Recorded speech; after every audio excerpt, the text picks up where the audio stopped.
Good evening भाई, सबको good evening.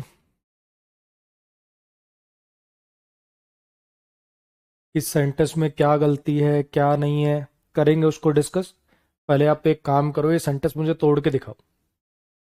इस सेंटेंस को ब्रेक करिए, जैसे अपन करते हैं ना, सब्जेक्ट है, वर्ब है, ये ऑब्जेक्ट है, ये प्रीपोजिशन है, प्रीपोजिशन का ऑब्जेक्ट है, एडजेक्टिव है, ये सब। चलो, ऐसे ही इसको तोड़ के दिखाओ जरा एक बार।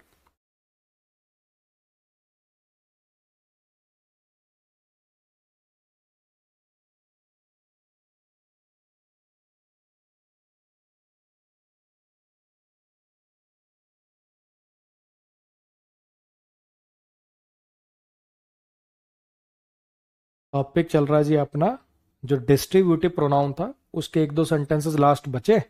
पहले ये करेंगे, फिर आगे बढ़ जाएंगे। हाँ जी, ब्रेक किया इसको।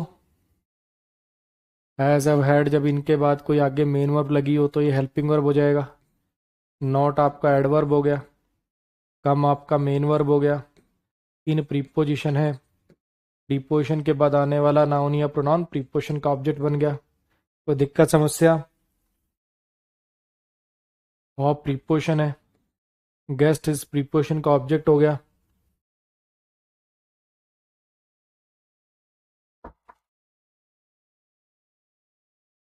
यानी सब्जेक्ट कौन बना? बोथ बना। यानी सब्जेक्ट कौन बना? बोथ बना। अब ये एक सेंटेंस लिखा अपन ने, यहाँ पे बोथ ऑब्वियसली प्रोनाउन है, प्रोनाउन है तभी सब्जेक्ट बन पाया। बहुत सारे वर्ड्स ऐसे होते हैं ना जो प्रोनाउन भी बन जाते हैं, एडजेक्टिव बन जाते हैं, जैसे दिस दैट दीज दोज थे। दिस कार ऐसा लिख दूं तो एडजेक्टिव हो जाता है, दिस कार नाउन के साथ लग रहा है। और ऐसे लिख दूं this is my car, this को सब्जेक्ट बना लूं तो क्या हो जाता है? प्रोनाउन हो जाता है। ऐसे ये बोथ है, बोथ प्रोनाउन भी हो सकता है, एडजेक्टिव भी हो सकता है। अगर बोथ द बॉयज ऐसा लिख दूं तो बोथ बॉयज नाउन के लिए है, एडजेक्टिव हो गया। और अगर ऐसे लिख दूं तो इसमें क्या हो जाएगा? ये प्रोनाउन हो जाएगा। अब इस सेंटेंस को मैंने तोड़ तो लिया, यहां पे मुझे जो बात बतानी है आपको वो ये है कि ये कोई बहुत बड़ा एरर नहीं है, मतलब जिसको बोलते हैं ना बहुत स्ट्रॉन्ग एरर, वैसा स्ट्रॉन्ग एरर नहीं है। ये एक कह लो कि कन्वेंशन की बात है कि ये जो बोथ शब्द है ना, बोथ, इसको नेगेटिव सेंटेंसेस में यूज नहीं करते पर। बोथ से जब आप बोथ वर्ड आपने यूज कर दिया किसी क्लॉज में, तो वहां पे नेगेटिव सेंटेंस मत लिखो उसको। ठीक है? अगर नेगेटिव ही लिखना है, ये नहीं है कि इसके चक्कर में, बोथ के चक्कर में तुम नेगेटिव सेंटेंस ही मत लिखो। अगर बोथ लिखना है ना, मतलब अगर नेगेटिव बनाना है तो बोथ से नहीं, फिर नीदर से बना लो। मेरी बात आई समझ? क्या बोला मैंने? मैंने आपको ये बोला मेरे भाई कि ये जो शब्द है बोथ, इसको जनरली हम नेगेटिव सेंटेंसेस में यूज नहीं करते। अगर आपको नेगेटिव सेंटेंस बनाना ही है ना, बोथ भी दो के लिए आता है, नीदर भी दो के लिए आता है। अगर आपको नेगेटिव बनाना ही है तो फिर नीदर से बनाया करो। इतनी बात आई समझ? तो मैं यहां पे आपको ये कहना चाह रहा हूं कि यहां पे बोथ हटा के आप नीदर का यूज किया करो। लेकिन अब दिक्कत ये है कि नीदर की वजह से बहुत सारी चीजें चेंज हो जाएंगी। दिक्कत ये है कि नीदर की वजह से आपको बहुत सारी चीजें चेंज करनी पड़ेंगी। एक तो जब नीदर सब्जेक्ट बनता है तो एक एक करके बात करता है, सिंगुलर करके बात करता है, इसलिए वर्ब कैसी आएगी? सिंगुलर आएगी। दूसरी बात, जब नीदर आएगा तो नीदर में तो नेगेटिव ऑलरेडी हो ही गया, तो फिर उसके साथ ये नॉट भी लिखने की जरूरत नहीं है, ये हटाना पड़ेगा। सर एक ही सेंटेंस में तीन तीन एरर? सर एक ही सेंटेंस में तीन तीन एरर? हाँ जी, समझाने के लिए किया। अभी कोई एरर नहीं है, अभी आपको मैंने एक बात समझाई। इस सेंटेंस के थ्रू मैंने क्या बात समझाई? कि नेगेटिव सेंटेंसेस में बोथ का यूज नहीं करते। नेगेटिव सेंटेंसेस में बोथ का यूज नहीं करते। अगर आपको नेगेटिव लिखना ही है ना, अगर आपको नेगेटिव लिखना ही है तो वहां पे आप नीदर से बनाया करिए। लेकिन नीदर के फिर अनुसार अगर नीदर लगाओगे तो फिर नीदर के अनुसार जो कंडीशन है फॉलो करनी पड़ेगी। नीदर अगर सब्जेक्ट है तो वर्ब सिंगुलर आएगी, नीदर आ गया तो नॉट नहीं आएगा। ये सब बातें आपको फॉलो करनी। ठीक है? अब मैं आपको एरर दिखाता हूं कि इस पर प्रीवियस ईयर में कैसा एक एरर आया है। ये एक सेंटेंस है, जरा इसको देखना जरा।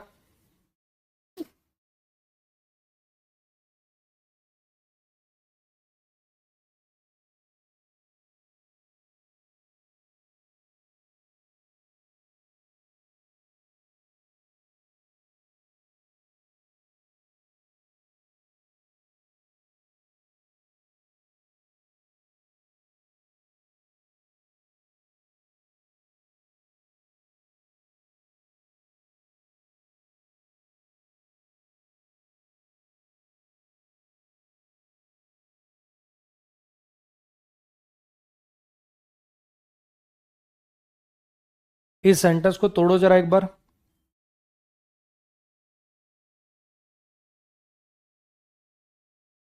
अब एक बच्चा पूछ रहा है सर यहाँ पे बोथ की जगह पे नन नहीं लगा सकते, क्यों? बोथ दो की बात करता, मीनिंग क्यों चेंज करेंगे? बोथ दो की बात करता, उसको हटा के ऐसे शब्द लगाओगे ना जो दो की बात करता हो। जबरदस्ती गेस्ट की संख्या क्यों बढ़ा रहे हो अपनी मर्जी से? नन तो हमेशा दो से ज्यादा के लिए लगता है। आ जाओ। English and Hindi are easy languages. English और हिंदी जो है वो आसान भाषाएं। इंग्लिश एंड हिंदी ये भी सब्जेक्ट है, कंजंक्शन से ज्वाइन किया।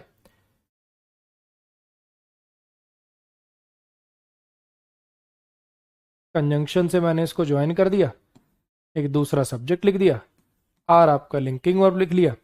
लैंग्वेजेस नाउन है जो कि सब्जेक्ट कॉम्प्लीमेंट बन गया, और इजी एडजेक्टिव बन गया। ठीक। English and Hindi are easy languages. English and Hindi are easy languages, इतनी बात क्लियर है? अच्छा, बट क्या बन गया? बट कंजंक्शन बन गया, ही सब्जेक्ट बन गया। अब दिक्कत यहां पे क्या है, आपको पता है, आपको यहां पे पता है कि बोथ जो है वो नेगेटिव क्लॉजेज में यूज नहीं होता। बोथ नेगेटिव क्लॉजेज में यूज नहीं होता, तो फिर आपको क्या कर लेना चाहिए? इंग्लिश और हिंदी आसान भाषाएं हैं, लेकिन वो दोनों ही नहीं बोल सकता। ना इंग्लिश बोल पाता, ना हिंदी बोल पाता है। तो बोथ को नेगेटिव क्लॉज में यूज नहीं करते, बोथ भी दो के लिए आता। अगर आपको नेगेटिव में यूज करना ही है तो फिर बोथ की जगह पे आप नीदर लिख लिया करो। लेकिन अब आपको पता है कि अगर नीदर आ गया तो फिर नॉट लगाने की जरूरत नहीं है। आपको पता है कि नीदर आ जाएगा तो नॉट लगाने की जरूरत नहीं पड़ेगी आपको, है ना? ही कैन स्पीक, ये मेन वर्ब हो जाएगा, ये कैन आपका हेल्पिंग वर्ब हो जाएगा, और ये नीदर आपका ऑब्जेक्ट की तरह से काम कर देगा। इस बार वो सिंगुलर वर्ब वगैरह वाला चक्कर पड़ेगा ही नहीं, क्योंकि नीदर क्या है? नीदर इस बार ऑब्जेक्ट है ना? ही सब्जेक्ट है, इस बार नीदर सब्जेक्ट थोड़ी है, इस बार तो ही सब्जेक्ट है। और मॉडल के बाद तो हमेशा बेस फॉर्म ही आती है, चाहे सब्जेक्ट सिंगुलर हो, प्लूरल हो, मेल हो, फीमेल हो। कोई ऐसा बच्चा तो नहीं है महानुभाव जो सोच रहा हो कि ही है तो स्पीक्स आना चाहिए। बेसिक्स में कराया था ना, can, could, may, might, will, shall, should, ये मॉडल आ जाए, डू की फॉर्म आ जाए तो उसके बाद बेस फॉर्म आती है। और नीदर यहाँ पे ऑब्जेक्ट की तरह से काम कर रहा। बोलो मेरे भाई, समझ में आया? तो इस सेंटेंस से हमने एक चीज सीखी कि बोथ जो होता है उसको नेगेटिव क्लॉजेज में यूज मत किया करो। ठीक है, हर एक वर्ड की अपनी अपनी प्रॉपर्टी होती है। बोथ एक ऐसा शब्द है जो जनरली पॉजिटिव सेंटेंसेस के अंदर यूज किया जाता है, तो फिर उसकी जगह क्या लगाए? बोथ भी दो की बात करता। अगर आपका बहुत मन है कि नेगेटिव ही सेंटेंस, मुझे नेगेटिव सेंटेंस लिखना पड़े आपको, तो फिर नीदर से लिखा करो। बोलो, क्लियर होगी इतनी बात?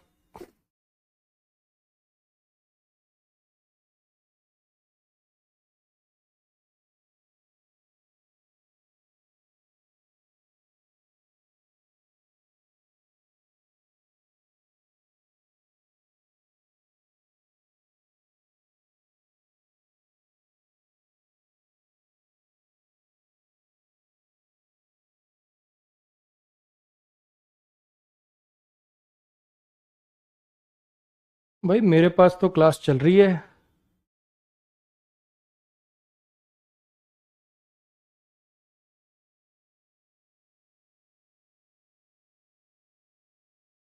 कि इतने लोग एकदम से बफरिंग बफरिंग बफरिंग क्यों लिखने लग गए?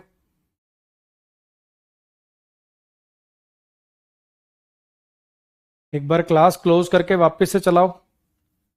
क्लास को क्लोज करके जल्दी से वापस से चलाओ।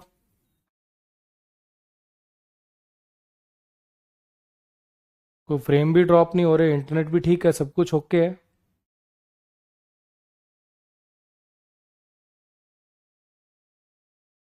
मैंने क्या बोला मेरे भाई?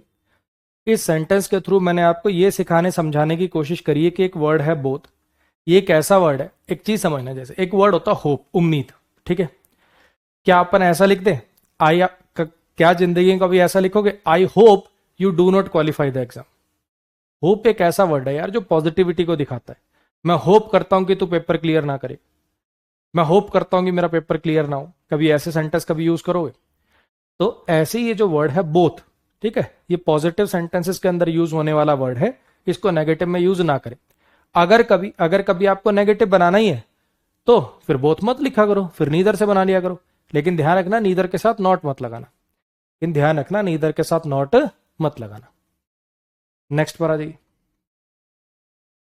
जैसा कि मैंने आपको प्रोनाउन चैप्टर जब शुरू हुआ तब बोला था कि जो प्रोनाउन चैप्टर है इसकी बहुत सारी क्लासेस होंगी।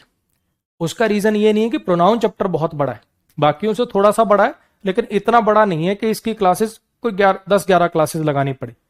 उसका रीजन ये है कि अभी बहुत सारा अपने को बेसिक्स पढ़ना है, अभी अपने को बहुत सारा बेसिक्स पढ़ना है। ठीक है, जैसे जैसे अपने को ये जो बात इस स्लाइड पे लिखी हुई है, ये मैं आपको ऐसे लिख के दिखाता हूं कि जो V1 प्लस आई होता है, V1 प्लस आई फॉर्म जो है, जिसको काफी लोग V4 भी पढ़ते हैं, V1 प्लस आई फॉर्म जो होती है जिसको काफी लोग V4 भी पढ़ते हैं, जैसे सिंगिंग, डांसिंग, प्लेइंग, ईटिंग। अगर मैं पूछूं ये क्या है तो बच्चा कहेगा सर वर्ब है ये। अगर मैं आपसे पूछूं ईटिंग क्या है, तुम कहोगे वर्ब है। अगर मैं कहूं डांसिंग क्या है, तुम कहोगे वर्ब है। लेकिन ऐसा हमेशा नहीं। ये जो V1 प्लस आई फॉर्म होती है, ये जो V1 प्लस आई फॉर्म होती है, ये इंग्लिश ग्रामर में 3 काम कर सकती है। ये V1 प्लस आई फॉर्म जो होती है इंग्लिश ग्रामर के अंदर 3 काम कर सकती है। ये वर्ब भी बन सकती है, ये नाउन भी बन सकती है, और ये एडजेक्टिव भी बन सकती है। और सही में अगर मैं सच बताऊं तो इसके लिए मेरे पढ़ाने की जरूरत भी नहीं है। अभी मैं आपको सेंटेंस दिखाऊंगा बिना पढ़ाए, और तुम अपने आप बता दोगे कि किस सेंटेंस में ये V1 प्लस आई वर्ब है, कहां पे नाउन है, कहां पे एडजेक्टिव है। बस आपको अपने बेसिक्स क्लियर रखने हैं कि भैया वर्ब एक ऐसा शब्द होता है जो एक्शन को रिप्रेजेंट करे, कार्य को रिप्रेजेंट करे। और जब ये वर्ब होता है तब इससे पहले is am are was were यानी कोई बी की फॉर्म हेल्पिंग वर्ब के रूप में आती है, तो आप जानते ही हो। अच्छा जी, दूसरा नाउन। नाउन कब बनेगा, देखने का बिल्कुल सिंपल तरीका। अगर आपको वो नाउन का काम करता हुआ दिख जाए, अगर ये V1 प्लस आई नाउन का काम करते हुए दिख जाए तो कह देना नाउन है। नाउन के काम क्या होते हैं, सब्जेक्ट ऑब्जेक्ट बनना। अगर आपको लगे कि इस सेंटेंस के अंदर ये जो V1 प्लस आई में लिखा हुआ शब्द है ये सब्जेक्ट बन रहा है या ऑब्जेक्ट बन रहा है, तो समझ जाना कि नाउन है। एडजेक्टिव कब बोलोगे उसको, उसको एडजेक्टिव कब बोलोगे, अगर वो किसी नाउन के साथ लगकर उसकी विशेषता बता रहा हो।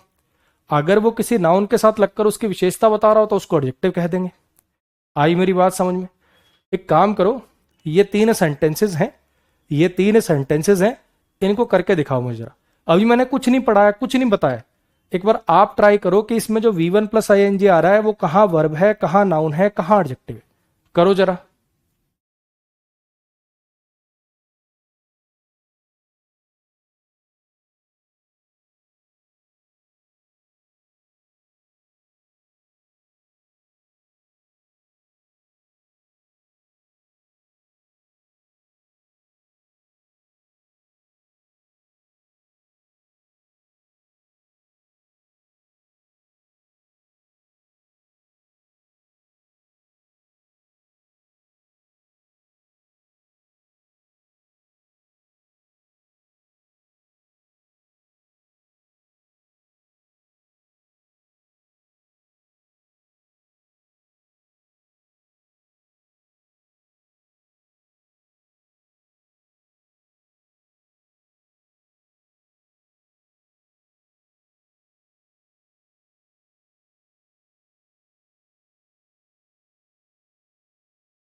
बेसिक्स अगर आपके क्लियर हैं तो आप बड़ी आसानी से पहचान लोगे कि कहाँ पे V1 प्लस आई वर्ब है, कहाँ नाउन है, कहाँ एडजेक्टिव है। नाउन एक ऐसा शब्द होता है जो सब्जेक्ट ऑब्जेक्ट बनने का काम करेगा। एडजेक्टिव एक ऐसा शब्द होता है जो किसी नाउन या प्रोनाउन के साथ लगकर उसकी विशेषता बताता है।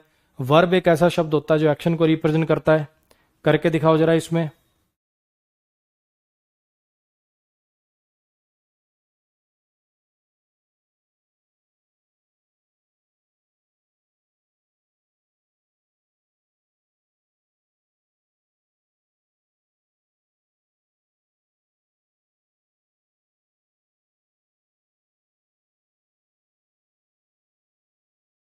देखो यार, एक सलाह मैंने आपको पहले दी थी, एक बार फिर दे देता हूं।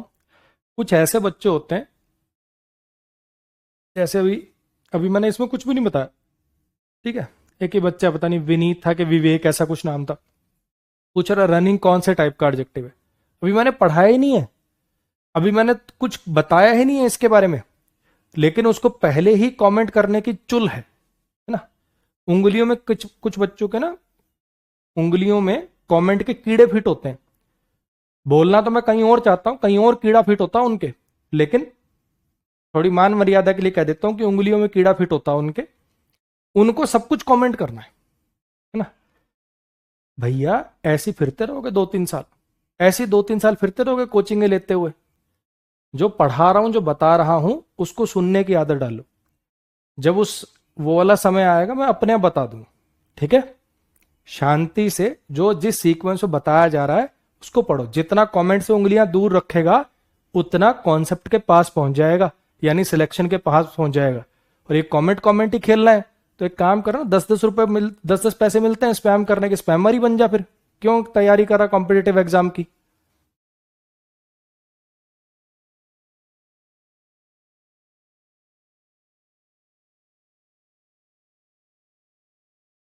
हाँ जी, आओ जरा। Rahul is watching a movie. Rahul जो है वो एक मूवी देख रहा है, ठीक है। अब इस सेंटेंस में तो आपको देखने समझने की कोई जरूरत ही नहीं पड़ी। Is am are was were, V1 + ing से पहले अगर हेल्पिंग वर्ब के रूप में is am are was were आ रहा तो समझ जाओ मेन वर्ब है। और दूसरी बात, अगर तुम इसको इस बार मेन वर्ब नहीं कहोगे तो किसको बनाओगे मेन वर्ब? क्या इसको बनाओगे मेन वर्ब? एक्शन हो रहा है तो लिंकिंग वर्ब तो आ नहीं सकती, एक्शन वर्ब भी माननी पड़ेगी। Rahul main verb, movie main verb, ऐसा थोड़ी हो पाएगा।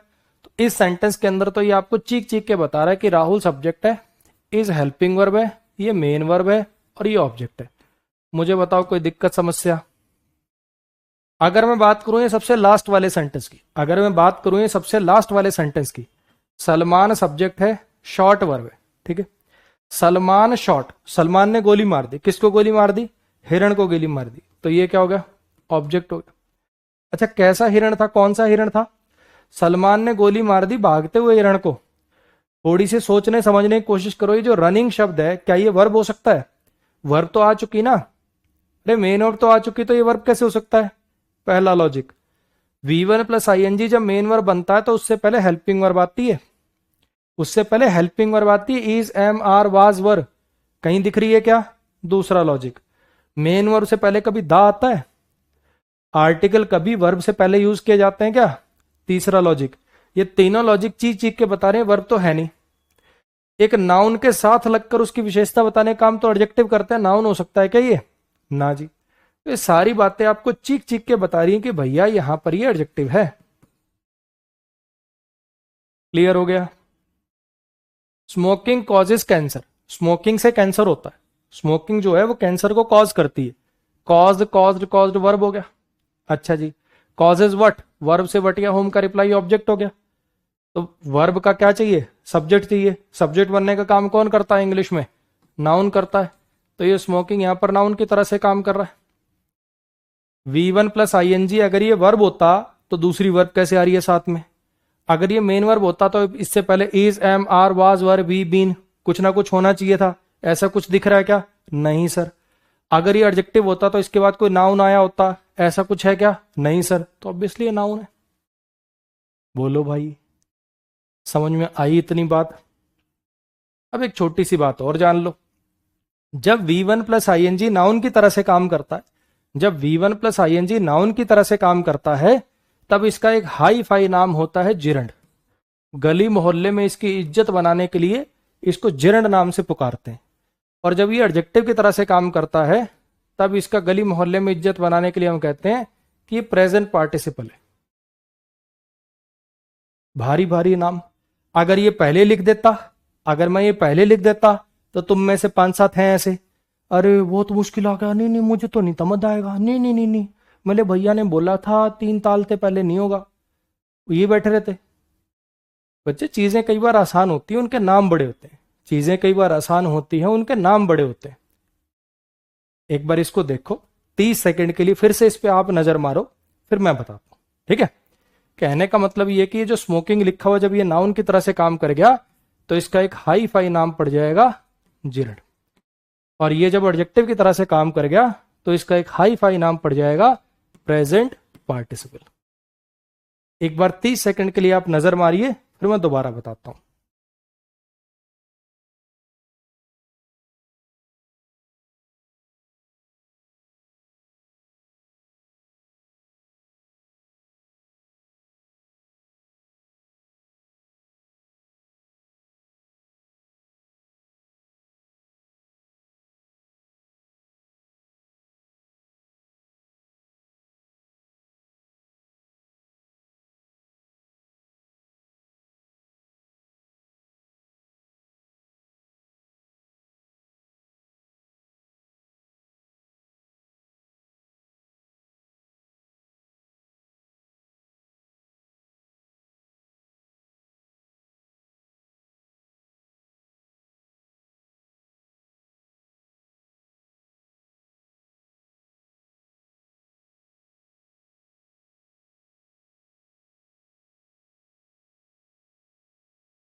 हाँ जी, करें डिस्कस दोबारा।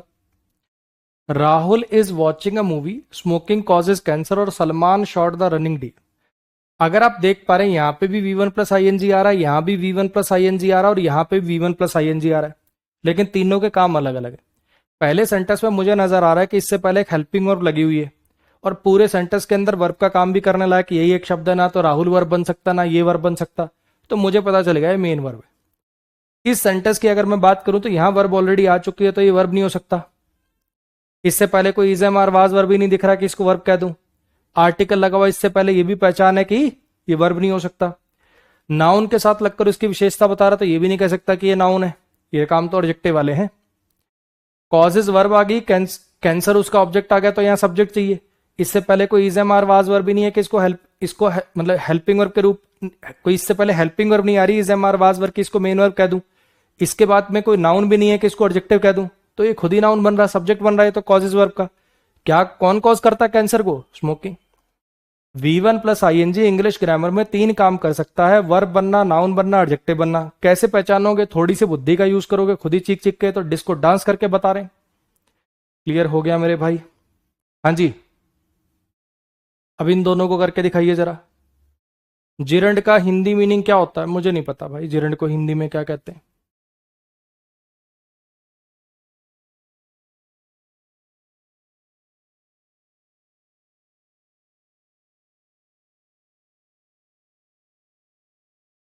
इससे ज्यादा और कितना हिंदी में पढ़ाऊं? हर एक सेंटेंस का आपको मीनिंग बताता हूं, उसको तोड़ के दिखाता हूं। पेपर में पार्ट्स ऑफ स्पीच के क्वेश्चन अगर आएंगे, तो वहां पे जिरंड की हिंदी लिखी होगी कि इंग्लिश लिखी होगी? घमचक्करो। अगर तुम ये इतना भी याद नहीं रख पा रहे हो कि स्पेशली पूरे सेंटेंस लिख के पढ़ा दिया, बता दिया, फिर भी अगर आप इतना ही याद नहीं रख पा रहे हो कि इसको जिरंड कहते हैं, तो फिर क्यों तैयारी कर रहे हो एसएससी बैंक वगैरह की, सीडीएस की, रेलवे वगैरह की तैयारी कर लो, जहां इंग्लिश नहीं आती। अगर इतने ही खत्म हो, फिर कहोगे गुस्सा आता है इसको, ये क्या फर्जी बात करी तुमने। अब ये जो इंग्लिश की टर्म है सारी, इनको भी हिंदी में लिखूं? ये ज्योग्राफी क्लास चल रही है?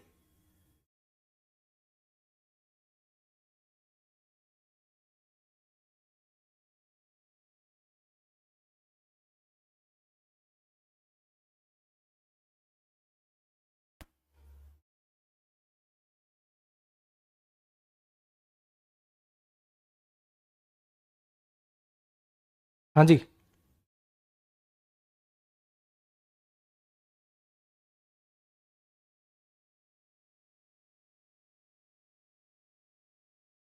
ये सारी क्या, कैसी कैसे लोग आ गए यार इस बैच के अंदर? ये कैसे कैसे जीव जंतु आ गए इस बैच के अंदर? ये तो मैं तो सोच रहा था एक ही बच्चा कमेंट कर रहा था, 3-4 ऐसे। जिरंड का हिंदी बता दो, जिरंड का। मुझे नहीं आती भाई जिरंड की हिंदी। जिरंड को हिंदी में कहते हैं क्या, कहते हैं मुझे नहीं पता। हाँ जी, जो ट्रांजिटिव वर्ब है, क्या बोलते हैं उसको? सकर्मक क्रिया। इन ट्रांजिटिव वर्ब को अकर्मक क्रिया। अगर आप सोच रहे हो कि ऐसे पढ़ाऊं मैं, तो ये हाथ जोड़ दिया आपका कि मैं ऐसे नहीं पढ़ा सकता, आप कहीं और पढ़ लीजिए। ठीक है, अगर आप वो वाले बच्चे हो, तो हाथ जोड़ रहा हूं आपके आगे, ये कॉम्पिटेटिव एग्जाम में ऐसे नहीं पढ़ाया जाता है। आप दूसरी तीसरी की क्लास की आपके घर के आसपास कोई ट्यूशन होगी, वो लगा लीजिए, ठीक रहोगे।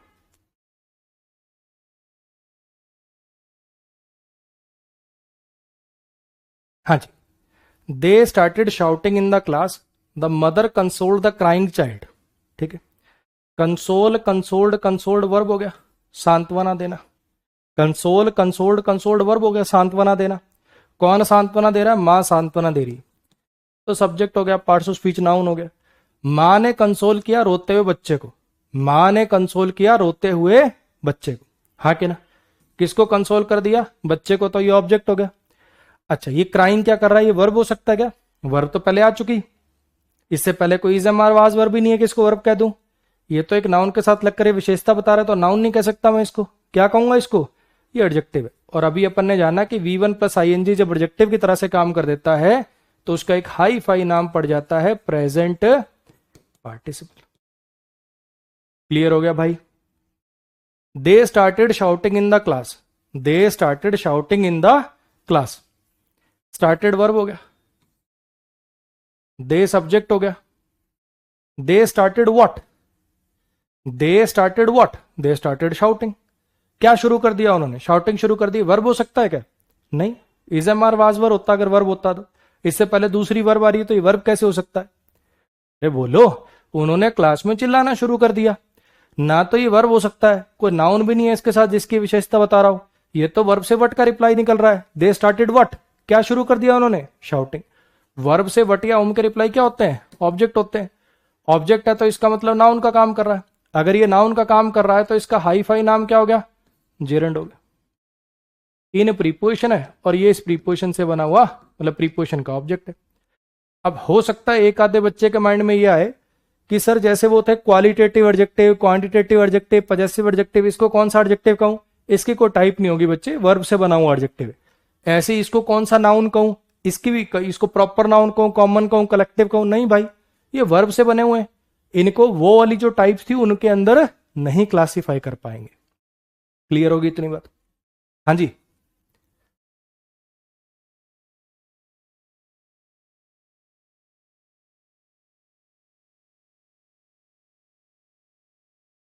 इनको करके दिखाओ जरा। यार थोड़ी मुझे हैरानी हुई ये वाली बातें पढ़ के ना, जो देख दो नमूने थे, थोड़ी सी हैरानी तो हुई भाई। मतलब इतना बेसिक से पढ़ा रहा हूं कि नाउन क्या होता है, प्रोनाउन क्या होता है, और तीसरी क्लास का सिलेबस है ये, थर्ड। किसी अगर ढंग के स्कूल में चले जाओगे तो तीसरी भी बहुत दूर बोल रहा हूं मैं, तीसरी क्लास का सिलेबस था वो बेसिक में जो तुम्हें पढ़ाया। नाउन 5 टाइप का होता है, प्रोनाउन क्या करता है, एडजेक्टिव क्या करता है, एडवर्ब क्या होता है, तीसरी चौथी का सिलेबस है वो।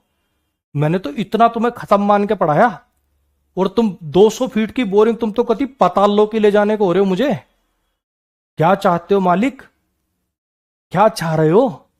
इंग्लिश पढ़ने आए हो कि हिंदी पढ़ने आए हो? हिंदी की ट्यूशन लगा लो फिर, इतनी इंग्लिश तो ट्रांजिटिव इंट्रांजिटिव तुम्हारा हिंदी वाला ही बता देगा।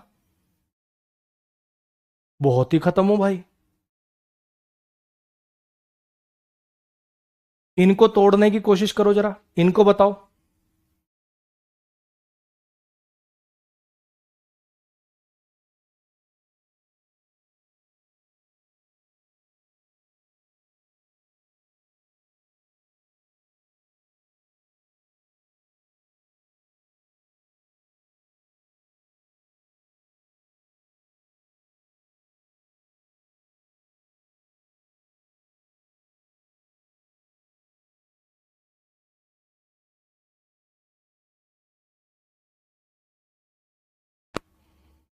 थैंक यू विनय भाई, थैंक यू।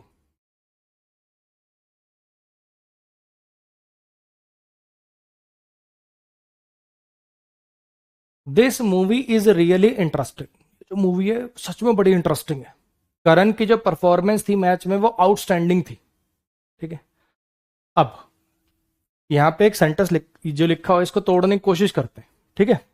मुझे बताओ आप में से किसका ऐसे मन किया कि एक काम करते हैं, इसको हेल्पिंग वर्ब कर दें, इसको मेन वर्ब कर दें। ऐसा किसका मन किया कि इसको हेल्पिंग वर्ब कह देते हैं और इसको मेन वर्ब कह देते हैं? बोलो, ऐसे किसका मन किया? आपको लगता है इस सेंटेंस के अंदर कोई एक्शन हो रहा है? आपको लगता है क्या इस सेंटेंस के अंदर कोई एक्शन हो रहा है? This movie is really interesting, ये मूवी जो है बड़ी इंटरेस्टिंग है।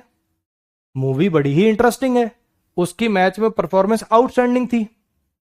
अरे बोलो, इसमें तो मूवी के बारे में कुछ बताया जा रहा, कोई एक्शन हो ही नहीं रहा। इसमें तो कोई एक्शन हो ही नहीं रहा। तो इतनी बात तो आपको शायद समझ में अब आ गई होगी कि ये सब्जेक्ट है, ये आपका डेमोन्स्ट्रेटिव एडजेक्टिव है, और ये लिंकिंग वर्ब है। ठीक है। अब लिंकिंग वर्ब के बाद आते हैं सब्जेक्ट कॉम्प्लीमेंट, और सब्जेक्ट कॉम्प्लीमेंट नाउन भी हो सकते हैं और एडजेक्टिव भी हो सकते हैं।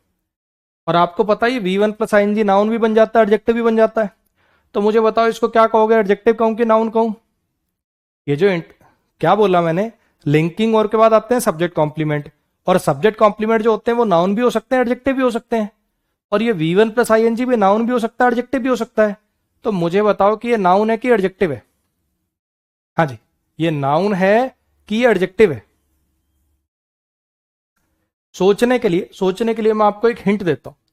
मान लीजिए मैंने एक सेंटेंस लिखा, ही इज स्मार्ट। ठीक है। ही सब्जेक्ट है, इज लिंकिंग वर्ब है, और ये स्मार्ट सब्जेक्ट कॉम्प्लीमेंट की तरह से काम कर रहा है। हाँ क्या ना? अब सब्जेक्ट कॉम्प्लीमेंट तो नाउन भी हो सकते हैं, एडजेक्टिव भी हो सकते हैं। तो स्मार्ट क्या होता है, नाउन होता है कि एडजेक्टिव होता है? स्मार्ट क्या होता है, नाउन होता है कि एडजेक्टिव होता है? थोड़ी सी चीज ही सोचिए आपने। अच्छा, smart, smartly, smartness, smart man, smart boy, smart girl, sir ये तो एडजेक्टिव होता है। अच्छा, she behaved smartly, she acted smartly, ये तो वर्ब को क्वालिफाई कर रहा है, किसी ने कोई काम कैसे किया, सर ये तो एडवर्ब हो गया। स्मार्टनेस, उसने स्मार्टनेस दिखाई, he showed smartness, showed verb का ऑब्जेक्ट बन गया, सर ये तो नाउन बनेगा। और एन ई डबल एस आ रहा है सर, आपने बताया था ई डबल एस वाले नाउन होते। अरे हाँ कि ना? तो थोड़ा सा भी अगर आप दिमाग पे जोर डाल लोगे तो आप क्रैक कर लोगे कि वो शब्द क्या काम करता है। हल्का सा उससे कोई फ्रेज बनाने की कोशिश करो। जैसे इसमें आपको फटाक से पता चल गया कि ये स्मार्ट एडजेक्टिव है, ऐसी इंटरेस्टिंग के बारे में सोचने की कोशिश करो, ये क्या होता है? Interesting novel, interesting person, interesting match, interesting book. अरे हाँ कि ना? ये तो एडजेक्टिव होता है। और दूसरी बात, ये रियली एडवर्ब लगी हुई चीख चीख के बता रही है, नाउन के साथ एडवर्ब आती है क्या? अरे आई बात समझ में? तो मेरे भाई यहां पर ये एडजेक्टिव की तरह से काम कर रहा है, और ये रियली एडवर्ब है, और इसको आप प्रेजेंट पार्टिसिपल कह सकते हो। बोलो, कोई दिक्कत समस्या?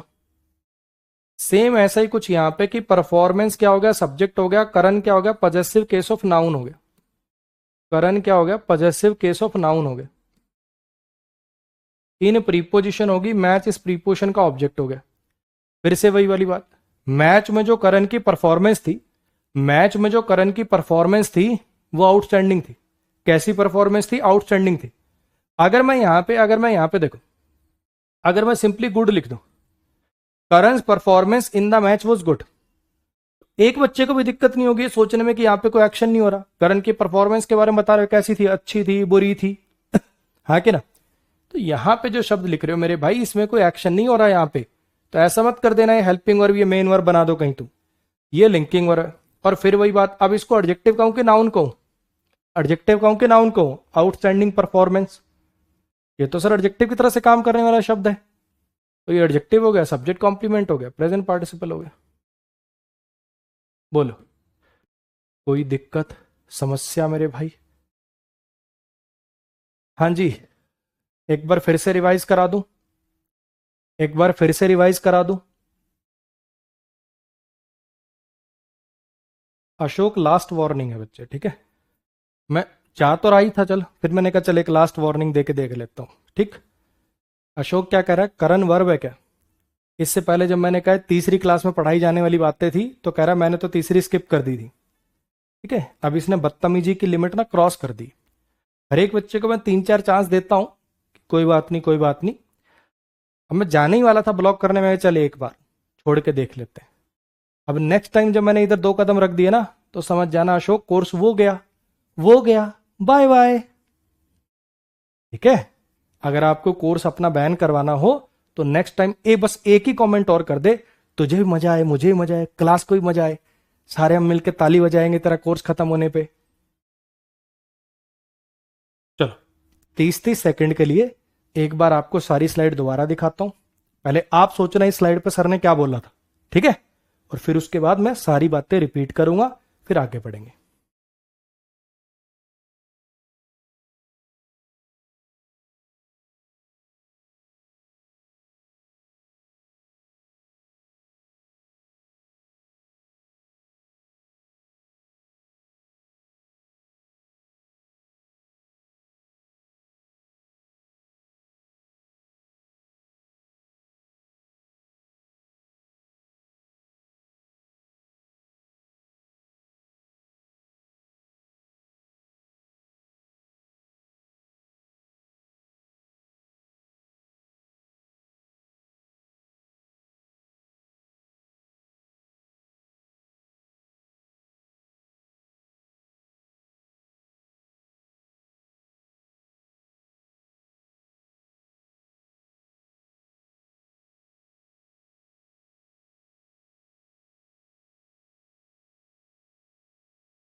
हाँ जी, करें डिस्कस।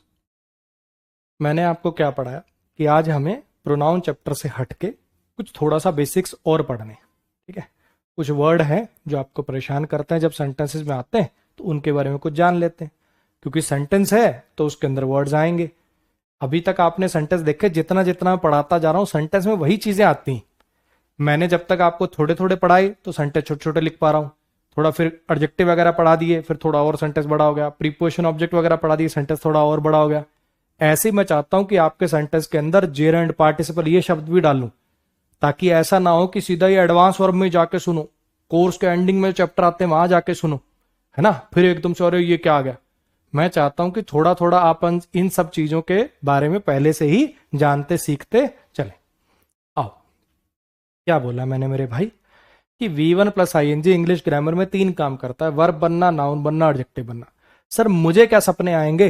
अरे बिल्कुल आसान, अगर तूने बेसिक्स की क्लास लगा रखी है तो तू बड़ी आसानी से पहचान लेगा। कैसे? Rahul is watching a movie, Rahul एक मूवी देख रहा है, ठीक है। अब इसके अंदर आपको पढ़ते ही पता चल गया कि एक्शन को रिप्रेजेंट करने वाला ये वर्ब, ये शब्द वॉचिंग है। कोई काम हो रहा है ना, यहाँ पे मूवी देखना काम है, तो ऐसा तो कह नहीं सकते कि ये लिंकिंग वर्ब है। ऑब्वियस बात है, एक्शन हो रहा है, तो एक्शन को दिखाने वाला इसमें शब्द कौन है? राहुल मेन वर्ब बन जाएगा क्या? वॉचिंग मेन वर्ब बन जाएगा? नहीं बन पाएगा ना, तो इसी को मेन वर्ब कहना पड़ेगा। और क्या चाह रहा है इसमें? तो मामला क्लियर है। V1 प्लस ING से पहले जब is, am, are, was were आपको हेल्पिंग वर्ब के रूप में दिख जाए तो समझ जाना कि वॉचिंग मेन वर्ब बन गया, V1 plus ING main verb बन गया। Salman shot the running deer, Salman ने गोली मार दी भागते हुए हिरण को। जब V1 प्लस ING आप देख रहे हो एक नाउन के साथ लगकर उसकी विशेषता बता रहा है। जैसे अगर मान लो मैं यहां पे और वर्ड लिखता, जैसे मान लो मैं यहां पे लिख दूं लिटिल डियर, छोटा सा डियर, टॉल डियर, लंबा हिरण, फैट डियर, मोटा हिरण, रेहा के ना। तो जब वो शब्द नाउन के साथ लगकर एडजेक्टिव बने तो ये भी तो वही काम करा, भागता हुआ हिरण। कैसा हिरण? भागता हुआ हिरण। तो जो एक नाउन के साथ लगकर उसकी विशेषता बता दे, एडजेक्टिव हो गया। और V1 प्लस ING जब एडजेक्टिव की तरह से काम कर दे तो इसका हाई फाई नाम रख देते हैं, उससे डरने की जरूरत नहीं है, उसको बोलते हैं present participle. Smoking causes cancer, smoking से कैंसर होता है, स्मोकिंग कैंसर को कॉज करता है। कॉज, कॉज्ड, कॉज्ड वर्ब हो गया। अच्छा, क्या कॉज करता है कैंसर? कौन कॉज करता है? तो सब्जेक्ट बन रहा है। इससे पहले कोई is, am, are, was were नहीं है कि इसको मेन वर्ब कह दूं, इसके बाद कोई नाउन नहीं है कि इसको एडजेक्टिव कह दूं, तो ये खुद ही सब्जेक्ट है, यानी नाउन है, यानी जेरेंड है। फिर अपन ने ये वाले 2 सेंटेंसेस देखे। मां ने कंसोल कर दिया, मां ने सांत्वना दे दी रोते हुए बच्चे को। किसको सांत्वना दी? बच्चे को। ऑब्जेक्ट हो गया। कैसा बच्चा? रोता हुआ बच्चा, हंसता हुआ बच्चा, सोता हुआ बच्चा। स्लीपिंग चाइल्ड, सोता हुआ बच्चा, क्राइंग चाइल्ड, रोता हुआ बच्चा, लाफिंग चाइल्ड, हंसता हुआ बच्चा, रनिंग चाइल्ड, भागता हुआ बच्चा। जो एक नाउन के साथ लगकर उसकी विशेषता बता रहा है उसको एडजेक्टिव कहते हैं। बात खत्म। They started what? They started shouting in the class, उन्होंने क्लास में चिल्लाना शुरू कर दिया। They started what? क्या शुरू कर दिया? चिल्लाना शुरू कर दिया। वर्ब से वट या होम का रिप्लाई क्या होता है? ऑब्जेक्ट होता है। ऑब्जेक्ट है तो नाउन है, और नाउन है तो इसका मतलब इसको जेरेंड कहते हैं। बोलो भाई, क्लियर हो गया? हाँ जी, आओ जरा इस पे आ जाओ। अब ये वाले जो 2 सेंटेंसेस थे, ये वाले जो 2 सेंटेंसेस थे आपको थोड़ा सा परेशान कर रहे होंगे। This movie is really interesting, फिर से समझने की कोशिश करना। ये इंटरेस्टिंग के पास देखो 3 ऑप्शन है, एक एक करके मैं आपको तीनों का लॉजिक दोबारा देता हूं। इस इंटरेस्टिंग के पास और ऐसे ही इस आउटस्टैंडिंग के पास 3 ऑप्शन है। या तो ये मेन वर्ब बन सकता है, या ये एडजेक्टिव बन सकता है, या ये नाउन बन सकता है। 3 ही ऑप्शन है, हाँ के ना। मैं क्या कह रहा हूं कि यहां पे मेन वर्ब क्यों नहीं बन सकता? उसका लॉजिक मेरे भाई ये है कि जब इसको V1 प्लस ING को आप मेन वर्ब बनाते हो ना, तब उसमें कोई एक्शन हो रहा होता है। राहुल इज सिंगिंग, राहुल गा रहा है। राहुल इज डांसिंग, राहुल नाच रहा है। राहुल इज ईटिंग, राहुल खा रहा है। राहुल इज प्लेइंग, राहुल खेल रहा है। इस वाक्य में मुझे बताओ क्या कोई एक्शन हो रहा है? कोई एक्शन हो रहा है इसमें? इसमें तो बस मूवी के बारे में बता रहे हो, मूवी कैसी थी। एक बात समझो, द मूवी इज गुड, अगर ऐसा लिख दूं मूवी अच्छी है, मूवी अच्छी है, तो इसमें कोई एक्शन हुआ? तो जैसे वो गुड एडजेक्टिव की तरह से काम कर रहा है, ऐसे ही इसमें भी तो मूवी के बारे में बस कुछ बता रहे हो। मूवी कैसी है? मूवी इंटरेस्टिंग है। मूवी कैसी है? मूवी इंटरेस्टिंग है। तो ये वर्ब नहीं हो सकता। अच्छा, कुछ बच्चे कहेंगे sir V1 plus ING noun भी तो बनता है। आप कह रहे हो चलो मैंने मान ली कि एक्शन नहीं हो रहा, मेन वर्ब नहीं कह रहा मैं इसको, ये लिंकिंग वर्ब है, तो यहां पे नाउन भी तो सब्जेक्ट कॉम्प्लीमेंट बन जाते हैं, इसको नाउन क्यों नहीं कहते? सोच यार, जैसे स्मार्ट को नाउन नहीं कहते, जैसे स्मार्ट को नाउन नहीं कहते। मुझे एक बार बताओ, अगर मान लो मैं लिख दूं राहुल इज ब्रेव, अगर ऐसा लिख दूं राहुल इज ब्रेव,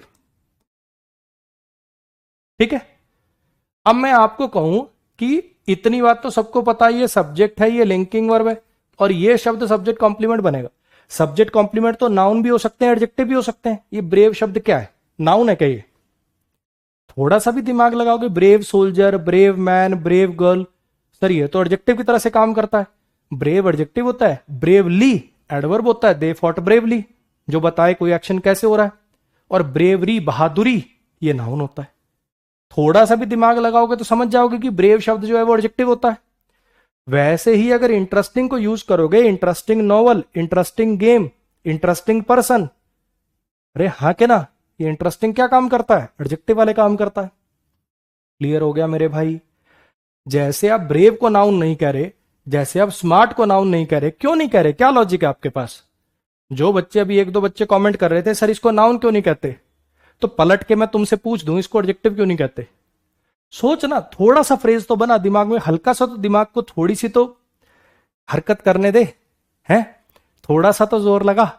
4 बार तो मैंने बता दिया, अब थोड़ा सा तू भी खिसका ले। कई बार मैं बोलता हूं कुछ बच्चे ऐसे होते हैं, उनका जो ब्रेन होता है ना बिल्कुल एकदम अनयूज्ड होता है, एकदम नया काचा प्रिस्टीन कंडीशन में। वो उनका भी जब भगवान के पास जाते होंगे वो, हैं, उनका ब्रेन अगर कोई खोल के देखे तो भगवान भी कहेगा उफ, बिल्कुल अनयूज्ड ब्रेन, इसको तो नई बॉडी में एज इट इज फिट किया जा सकता है। कभी जिंदगी में भाई ने चलाया ही नहीं थोड़ा सा भी। 5 बार टीचर ने बता दिया यार, थोड़ा तो दिमाग लगा ले मेरे भाई। हाँ जी। Karan's performance in the match was outstanding, ठीक है, Karan's performance in the match was outstanding. Karan की जो परफॉर्मेंस थी मैच में आउटस्टैंडिंग थी। क्या मैं इसको वर्ब कह सकता हूं? नहीं, क्योंकि यहां पे कोई एक्शन नहीं हो रहा, मैच के बारे में कुछ बताया जा रहा है, मैच के बारे में कुछ बताया जा रहा है, हाँ के ना? अच्छा जी, इसको नाउन क्यों नहीं कह सकते? आउटस्टैंडिंग को यूज तो कर मेरे भाई, आउटस्टैंडिंग परफॉर्मेंस, आउटस्टैंडिंग कैपेबिलिटीज, यही बात समझ में? सर ये तो नाउन के साथ लगकर एडजेक्टिव बनाने वाला ऐसा शब्द है, तो इसको एडजेक्टिव कह दिया मैंने। बोलो मेरे भाई, समझ में आया? हाँ जी, आओ जरा। थोड़ा सा आज देखो हैरान तो कर रहे हैं बच्चे, कहाँ से आए आज? ऐसे बच्चे कहाँ से आ गए मेरे भाई? वो कैब के लिए कोई ट्रिक बता दीजिए, याद नहीं हो रही। फोटो नेमोनिक्स एक वर्ड है, उसकी फोटो लगी हुई है, उसका नेमोनिक्स लिखा हुआ है, उस पर सेंटेंस लिखा हुआ है, अब भी और ट्रिक चाहिए तुझे, वो भी याद नहीं हो रही। तो बच्चे तो 2-3 साल क्यों अपनी जवानी बर्बाद करा कॉम्पिटिटिव एग्जाम में, अपना मौज ले अभी ना। कल परसों कल भी इसको डांट पड़ी थी, आदित्य चौबी वही है खत्म बालक।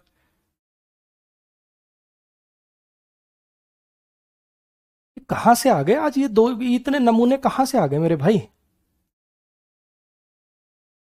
कहां से आए हैं ये आपस में? एक ही अनिकेत कह रहा है मेरा नाम अनिकेत नहीं, इंस्पेक्टर अनिकेत है, दूसरा कह रहा है तू इंस्पेक्टर बनने लायक नहीं। क्या चल रहा है मेरे भाई? एक ये बाबुल, एक और नया आ गया कीटाणु, ये क्लास रिकॉर्डेड है। ये भगवान, ये कहां से आए यार आज ये?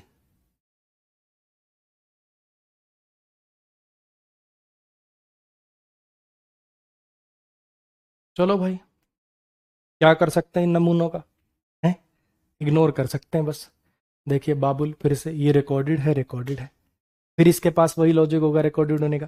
सर सर्दी है फिर भी हाफ टी शर्ट पहन रखे हो, इसका मतलब ये क्लास लिकोडेड है। पर गर्मी हो रही, रूम में बहुत ज्यादा लाइट लगा रखी है, अब तुझे जैकेट फिर रोज उठा उठा के दिखाऊं क्या? यही काम रह गया नमूने, यही काम रह गया क्या है? वो धरती पे बोझ।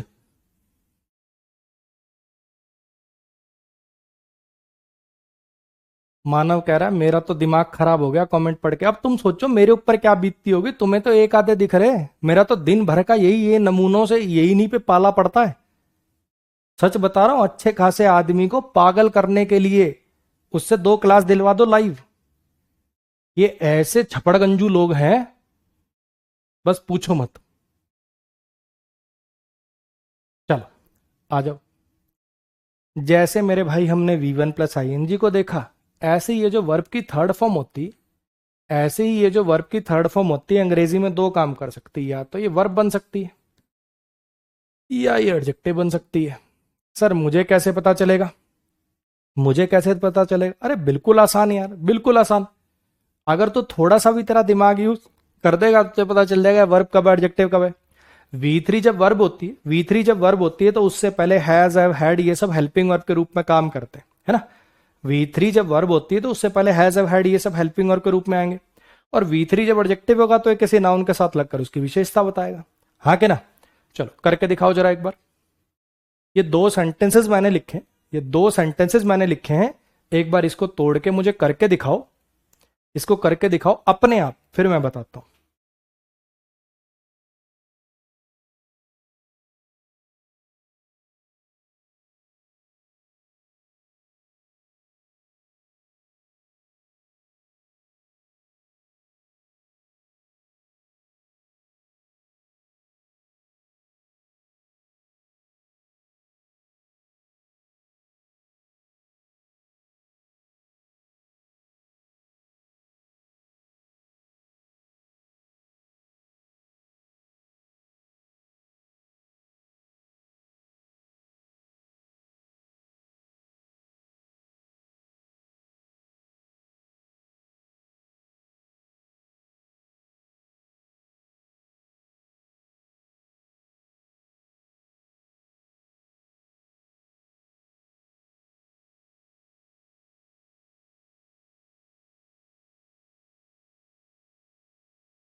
हाँ जी, पहचान लिया, कर पाए।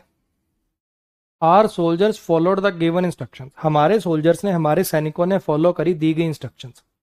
हमारे सोल्जर्स ने, सोल्जर्स सब्जेक्ट हो गया, आर पजेसिव एडजेक्टिव हो गया, फॉलोड वर्ब हो गया।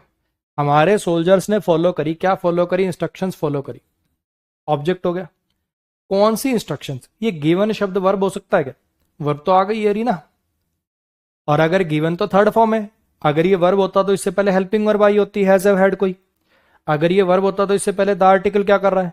ये सारी बातें आपको चीख चीख के बता रही हैं कि ये वर्ब नहीं है यहाँ पर। तो आपको समझ में आ गया होगा कि ये क्या है, एडजेक्टिव है। कौन सी इंस्ट्रक्शंस? दी गई instructions, given instructions, written instructions, लिखित इंस्ट्रक्शंस। अरे हाँ के ना, गिवन इंस्ट्रक्शंस, रिटन इंस्ट्रक्शंस, क्या है ये?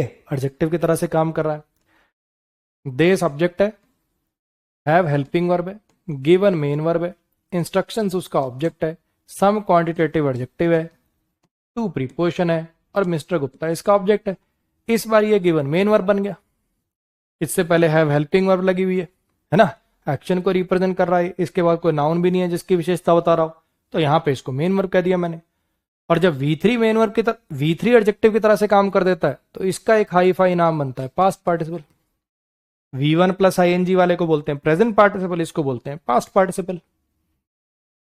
बोलो भाई, समझ में आया क्या? हाँ जी। और रिवाइज हो जाएगा, ये दो सेंटेंसेस और करके दिखा दो। और थोड़ा रिवाइज हो जाएगा, ये दो सेंटेंसेस और करके दिखा दो जरा।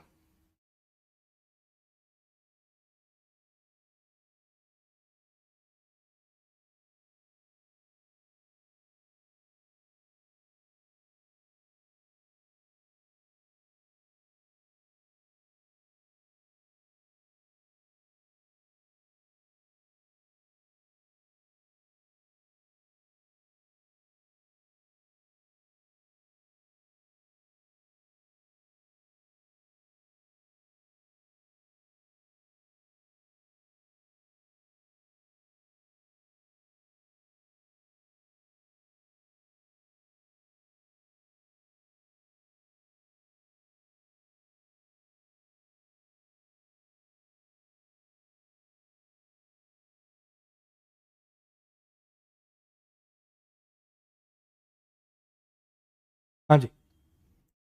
Mohan bought a used car for his wife I used a calculator for all these calculations. मैंने कैलकुलेटर का इस्तेमाल किया था इन सब कैलकुलेशंस के लिए, और मोहन ने खरीदी एक इस्तेमाल करी गई गाड़ी अपनी वाइफ के लिए। ठीक है, मोहन सब्जेक्ट हो गया, बॉट वर्ब हो गया, कार इसका ऑब्जेक्ट हो गया, और प्रीपोजिशन है, और ये प्रीपोजिशन का ऑब्जेक्ट है, हिज पजेसिव एडजेक्टिव। इतनी बात में कोई दिक्कत समस्या?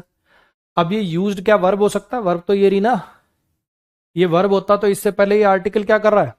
ये दोनों बातें आपको चिक चिक के बता रही है कि ये शब्द यहां पर एडजेक्टिव की तरह से काम कर रहा है। कैसी कार खरीद ली? Big car, small car, old car, new car, costly car, cheap car, जैसे ये सब एडजेक्टिव है, ऐसे यूज्ड कार, इस्तेमाल हुई हुई गाड़ी खरीद ली। जब वर्ब की थर्ड फॉर्म एडजेक्टिव की तरह से काम कर देती, अब आप में से कुछ बच्चे कहेंगे sir use, used, used, second भी यूज होती है, थर्ड भी यूज होती है। तो हमेशा जो थर्ड फॉर्म है, इसमें तो सेकंड और थर्ड की स्पेलिंग सेम है, ये गिवन में गिव गेव गिवन था ना, तो यहां पे गेव इंस्ट्रक्शन नहीं लिख पाएंगे। जब एडजेक्टिव के रूप में काम में लेते हो ऐसे, तो वर्ब की थर्ड फॉर्म वाली जो स्पेलिंग होती है वही यूज में आती। क्लियर हुई इतनी बात? V3 जब एडजेक्टिव की तरह से काम कर देती है तो उसको कहते हैं जी पास्ट पार्टिसिपल। हाँ जी, I used a calculator for all these calculations. I subject हो गया, यूज्ड वर्ब हो गया, कैलकुलेटर उसका ऑब्जेक्ट हो गया, फॉर प्रीपोजिशन है, कैलकुलेशन इस प्रीपोजिशन का ऑब्जेक्ट हो गया, ऑल क्या हो गया मेरे भाई? हाँ जी, ऑल क्या है? ऑल क्वांटिटेटिव एडजेक्टिव हो गया, दीज डेमोन्स्ट्रेटिव एडजेक्टिव हो गया। आई used a calculator for all these calculations.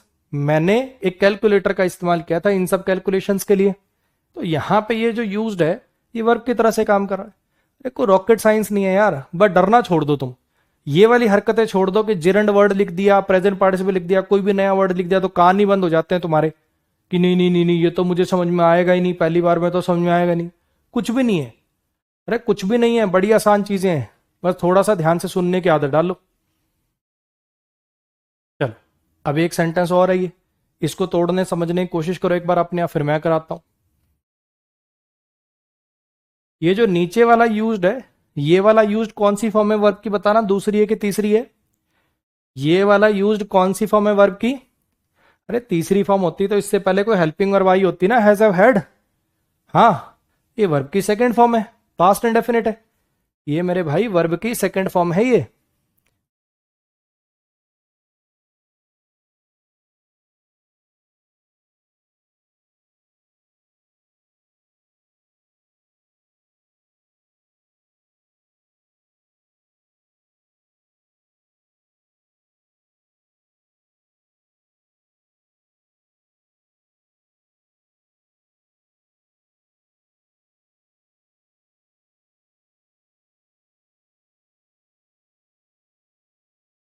All the elected MPs were called by the prime minister.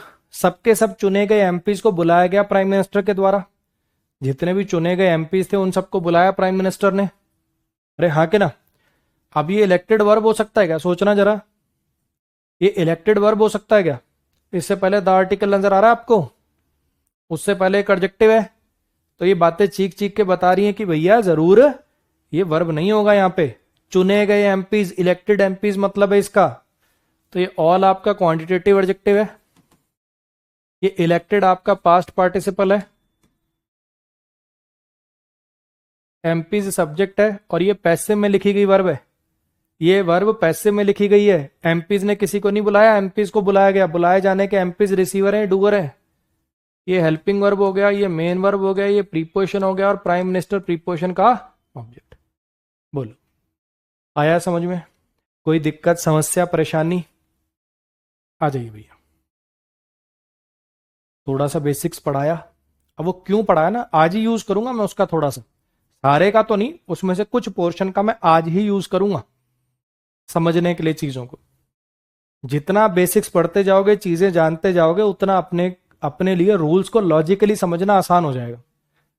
Demonstrative pronoun अगर आपको याद हो तो ये चार शब्द एडजेक्टिव भी बन जाते हैं और प्रोनाउन भी बन जाते हैं। ये सेंटेंसेस आपको याद आ रहे हैं क्या? यहाँ पे एडजेक्टिव हो जाएगा, यहाँ पे प्रोनाउन हो जाएगा। ये जो शब्द हैं दिस, दैट, दीज, दोज, ये प्रोनाउन भी बन सकते हैं, एडजेक्टिव भी बन सकते हैं। क्लियर हो गया? आओ अब एक ये सेंटेंस है, पहले मैं आपको इसको मीनिंग से करता हूं, पहले मैं आपको मीनिंग से बताता हूं कि इसके अंदर क्या गलती है, उसके बाद मैं इसको ग्रामर से एक्सप्लेन करूंगा कि क्या गलती है। ठीक है, सेंटेंस देखना जरा। The air of Delhi is more polluted than Mumbai. Delhi की जो हवा है, दिल्ली की जो हवा है वो ज्यादा प्रदूषित है मुंबई से। पहले इसको मीनिंग से बताता हूं। दिल्ली की जो हवा है वो ज्यादा प्रदूषित है मुंबई से। मुझे एक बात बताओ, अगर मैं एक सेंटेंस कहूं, अगर मैं एक सेंटेंस कहूं, इस बिल्डिंग की जो हाइट है ना, इस बिल्डिंग की जो हाइट है वो इस कुत्ते के कलर से ज्यादा है? ये क्या बोल रहे हो सर? अच्छा, इस कार की जो कीमत है ना, इस कार की जो कीमत है वो उस कुत्ते के वेट से ज्यादा है? ये क्या बोल रहे हो सर? हाइट का कंपैरिजन हाइट से होगा, कलर का कंपैरिजन कलर से होगा, कॉस्ट का कंपैरिजन कॉस्ट से होगा। इतनी बात आती है समझ में? हमेशा तुलना समान चीजों में होती है ना। किसी एक चीज की कीमत की तुलना दूसरी चीज की कीमत से होगी, दूसरी चीज के रंग से, वेट से, हाइट से, उनसे थोड़ी हो जाएगी। आ रही है मेरी बात समझ? तो ऐसे ही जब आपने इधर लिखा है, ऐसे ही जब आपने इधर लिखा है दिल्ली की हवा, जब आपने इधर लिखा है दिल्ली की हवा, तो भैया इधर होना चाहिए मुंबई की हवा। दिल्ली की हवा ज्यादा प्रदूषित है मुंबई की हवा से, ये कहना था, तब ये ठीक होता। सिर्फ मुंबई लिख के छोड़ दिया। अब मुंबई का क्या? दिल्ली की हवा ज्यादा प्रदूषित है मुंबई की बिल्डिंगों से, मुंबई के समुंदर से। क्या मुंबई का क्या? आ रही मेरी बात समझ? तो इस चीज को क्लियर करने के लिए हमें यहां पर मुंबई की हवा लिखना चाहिए था। कायदे से यहां पे मुंबई ना लिख के, मुंबई ना लिख के हमें यहां पर लिखना चाहिए द एयर ऑफ मुंबई। हाँ कि ना? इतनी बात आई समझ में? लेकिन आपको पता, नाउन को तो अपन रिपीट नहीं करते, एयर एयर नाउन रिपीट कर रखा है इसमें, तो उसकी जगह पे प्रोनाउन लगा लेते हैं। तो उसको रिप्लेस करने के लिए हम लिखते हैं दैट ऑफ मुंबई। हमने एयर को रिप्लेस करने के लिए एक प्रोनाउन डाला यहां पे दैट, और हमने लिख दिया दैट ऑफ मुंबई। इसीलिए इन एरर्स को बच्चे नाम देते हैं दैट ऑफ वाला एरर आ गया, दैट ऑफ वाला एरर आ गया, ऐसा एरर जिसमें दैट ऑफ लगाना होता है। फिर से समझो, मैं इसको और डिटेल में एक्सप्लेन करूंगा मेरे भाई, और डिटेल में इसको एक्सप्लेन करूंगा। पोल्यूटेड क्या है, लिंकिंग वर्ब क्या है। अब एक बच्चा पागल हो गया, जैसे मुंबईज भी तो आ सकता है, मुंबईज भी तो आ सकता है, मुंबईज भी तो आ सकता है। पढ़ा तो लेन दे निकम्मे, सब बता दूंगा मैं अपने आप ही। भांग खा के आया क्या आज? फिर से क्या बोला मैंने? मैंने ये कहा मेरे भाई, दिल्ली की हवा ज्यादा प्रदूषित है मुंबई की हवा से, ये कहना है। दिल्ली की हवा ज्यादा प्रदूषित है मुंबई की हवा से, तो यहां पे तो अकेला मुंबई लिखा हुआ था। मुझे कहना मुंबई की हवा, मुंबई की हवा लिखने के लिए क्या इलाज है? द एयर ऑफ मुंबई लिख दे।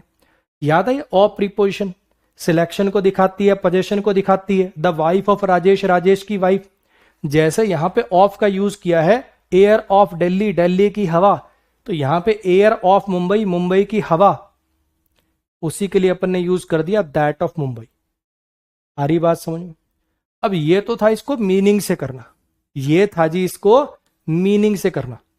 अब अगर इसको हमें करना है ग्रामर से समझना है कि यहां पे क्या लगा रहे हैं, क्यों लगा रहे हैं, कौन सब्जेक्ट है, कौन वर्ब है, तो उसके लिए हमें दो चार बातें और सीखनी समझनी पड़ेंगी, ताकि हम इस सेंटेंस को तोड़ पाए। आओ वो सिखाता हूं आपको। आगे चल के एक ये रूल आएगा, ठीक है? अभी तो सिर्फ मैं थोड़ा सा बेसिक्स बता रहा हूं, इस सेंटेंस को तोड़ने लायक बना रहा हूं आपको, कि आप इस सेंटेंस को ब्रेक कर पाओ। उसके लिए आपको थोड़ा सा बता रहा हूं, ये रूल मेनली आगे चल के आएगा। Rajesh is taller than me. Rajesh जो है, ये नितेश वर्मा को ब्लॉक कर देते हैं यार, ये थोड़ा पागल टाइप का आदमी है, मैं कमेंट कर करके परेशान कर दिया आज। ले, मौज ले बेटा। नितेश ब्लॉक हो चुका है, और किसी को भी खुजली मिटानी हो तो जल्दी करो बस, ठीक है? जल्दी सी 2 मिनट देता हूं, तुमने जो हरकत करनी है अपनी कर लो, जल्दी आपका कोर्स ब्लॉक किया जाए, बात खत्म हो। क्योंकि बाकी पढ़ने वालों का तुम मेरा इरिटेट करके टाइम खराब कर रहे हो। जल्दी करो, मैं देख रहा हूं, एक बार मैं आगे पढ़ाने की बजाय पहले तुम्हारी नौटंकी देख लेता हूं। कर लो, 2-3 मिनट कर लो। मैंने एक टॉपिक की हेडिंग डाली है, मैं कह रहा हूं इसको पढ़ा रहा हूं, इसमें जो जो लग सकता है सारी बातें बताऊंगा। पहले ये कराऊंगा, फिर ये कराऊंगा, फिर ये कराऊंगा, फिर वही सेंटेंस दोबारा कराऊंगा। सारी बातें मुझे बतानी है, लेकिन नहीं, तुम्हें अलग ही खुजली है। कर लो, जल्दी करो। 2 मिनट में जिसको नौटंकी करनी है जल्दी करो, ब्लॉक हो और निकलो फटाफट, पहली फुर्सत में निकलो। करो हरकत, अभी अभी देख रहा हूं मैं। एक वो स्काई स्काई था, है ना, एक दो और थे कीटाणु से। करो, इतना फर्जी टाइम नहीं है भाई मेरे पास कि तुम्हारी वजह से पूरी क्लास बार बार परेशान होने दूंगा मैं। जल्दी जल्दी निपटाओ फटाफट।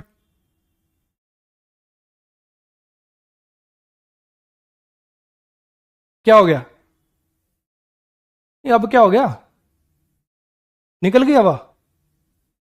कर लेना मेरे भाई, करो अब हरकतें। अब क्या हो गया? करो करो, पूरे 2 मिनट दे रहा हूं अपनी पूरी, तुम मन की आज करके दिखाओ। बिल्कुल ही मजाक बना दिया तुमने।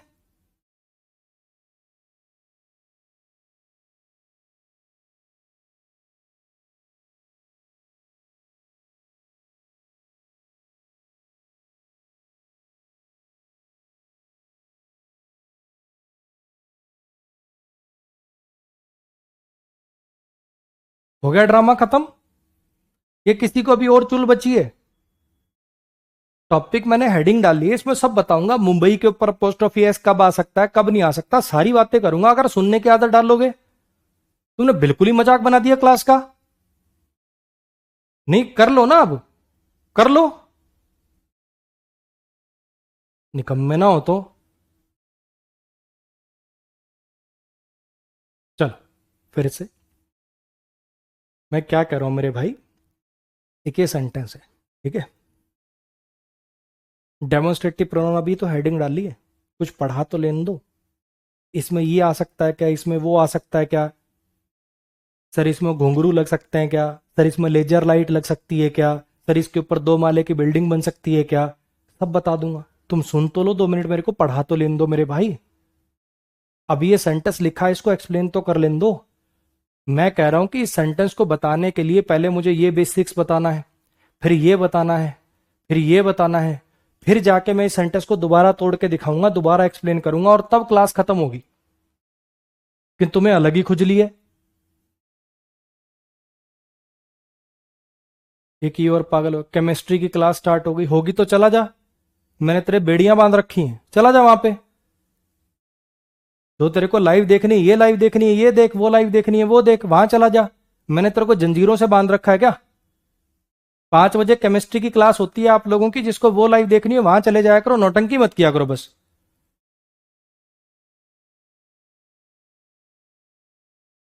चल, आओ फिर से। मैंने कहा मेरे भाई, अगर इसको अपन समझें सिर्फ और सिर्फ मीनिंग के बेस पे, पहले मीनिंग से ऊपर ऊपर से बताता हूं कि इस सेंटेंस में गलती क्या है। दिल्ली की हवा ज्यादा प्रदूषित है मुंबई की हवा से, ये कहना था, और हमने यहां पर सिर्फ मुंबई लिख रखा है, जिससे कंपैरिजन समझ में नहीं आ रहा किन चीजों में हो रहा है। अगर इस सेंटेंस में सिर्फ दिल्ली होता, ऐसे होता, दिल्ली ज्यादा प्रदूषित है मुंबई से, तो ठीक हो जाता, एक शहर का कंपैरिजन दूसरे शहर से हो गया, चलेगा। लेकिन अगर तुम इस साइड पे हवा लिख रहे हो, अगर इस साइड पे हवा लिख रहे हो, तो इधर भी आपको भैया हवा डालनी पड़ेगी, इधर आपको मुंबई की हवा लिखना पड़ेगा। आई मेरी बात समझ में? अच्छा, मुंबई की हवा लिखना है तो मैंने मुंबई काट के द एयर ऑफ मुंबई लिख दिया। जैसे वहां पे द एयर ऑफ दिल्ली लिखा हुआ है, ऐसे यहां पे द एयर ऑफ मुंबई लिख दिया। हाँ कि ना? अब वो जो कीटाणु है, बार बार पहले तुम्हारा ही निवारण कर देता हूं। मुंबईज नहीं लिख सकते क्या, मुंबईज नहीं लिख सकते क्या? एक टॉपिक होता है बच्चे, parallelism.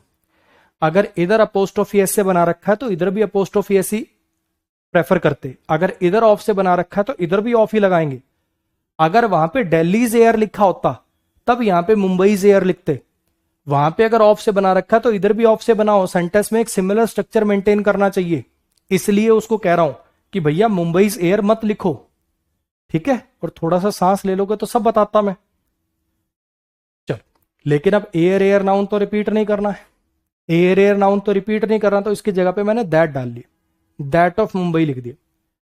Air of Delhi is more polluted than that of Mumbai, ये लिखना है यहां पे।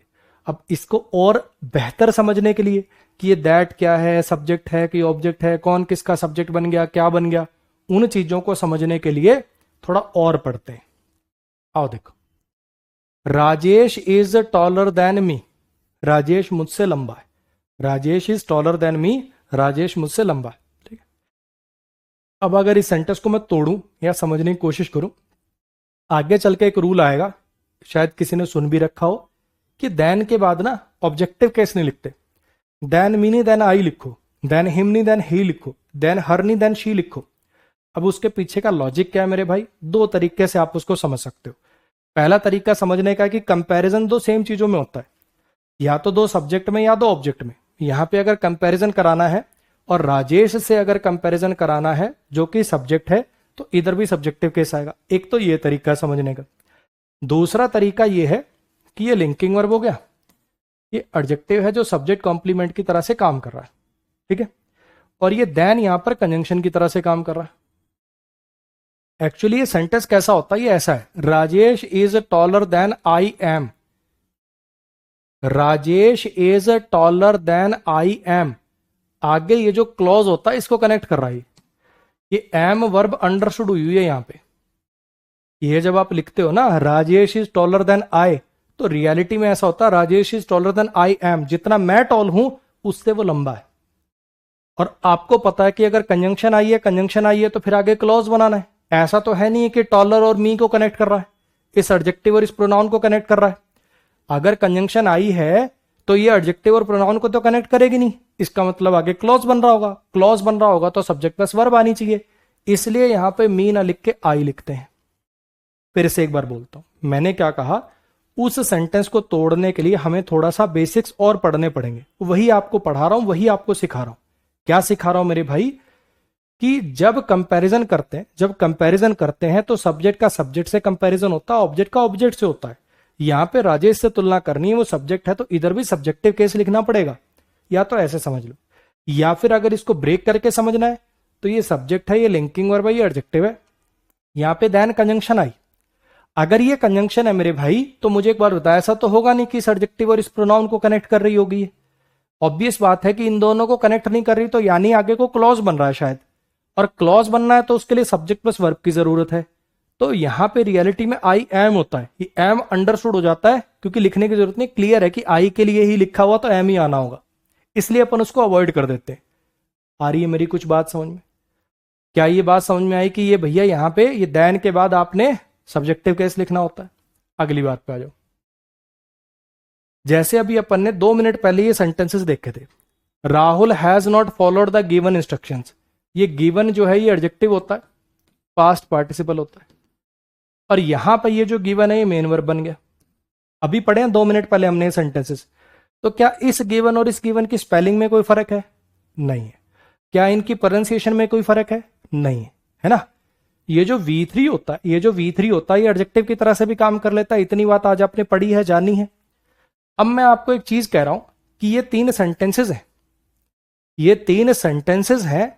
मुझे एक बार थोड़ा सा दिमाग पे जोर डाल के बताओ कि यहां ये जो मैरिड लिखा हुआ है इसको मैं वर्ब कहूं कि एडजेक्टिव कहूं? यहां ये जो टायर्ड लिखा हुआ है इसको वर्ब कहूं कि एडजेक्टिव कहूं? यहां ये जो सेटिस्फाइड लिखा हुआ है इसको वर्ब कहूं कि एडजेक्टिव कहूं? थोड़ा सा एक बार सोच के मुझे बताइए।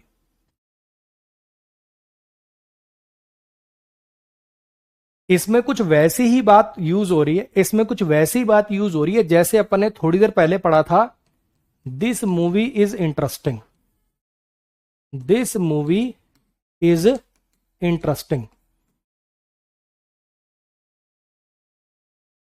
तो आपने याद किया, आपने अभी थोड़ी देर पहले समझा है कि ये इंटरेस्टिंग को वर्ब नहीं कह सकते अपन, क्योंकि यहां पे कोई एक्शन नहीं हो रहा, ये तो बस मूवी के बारे में कुछ बता रहा है।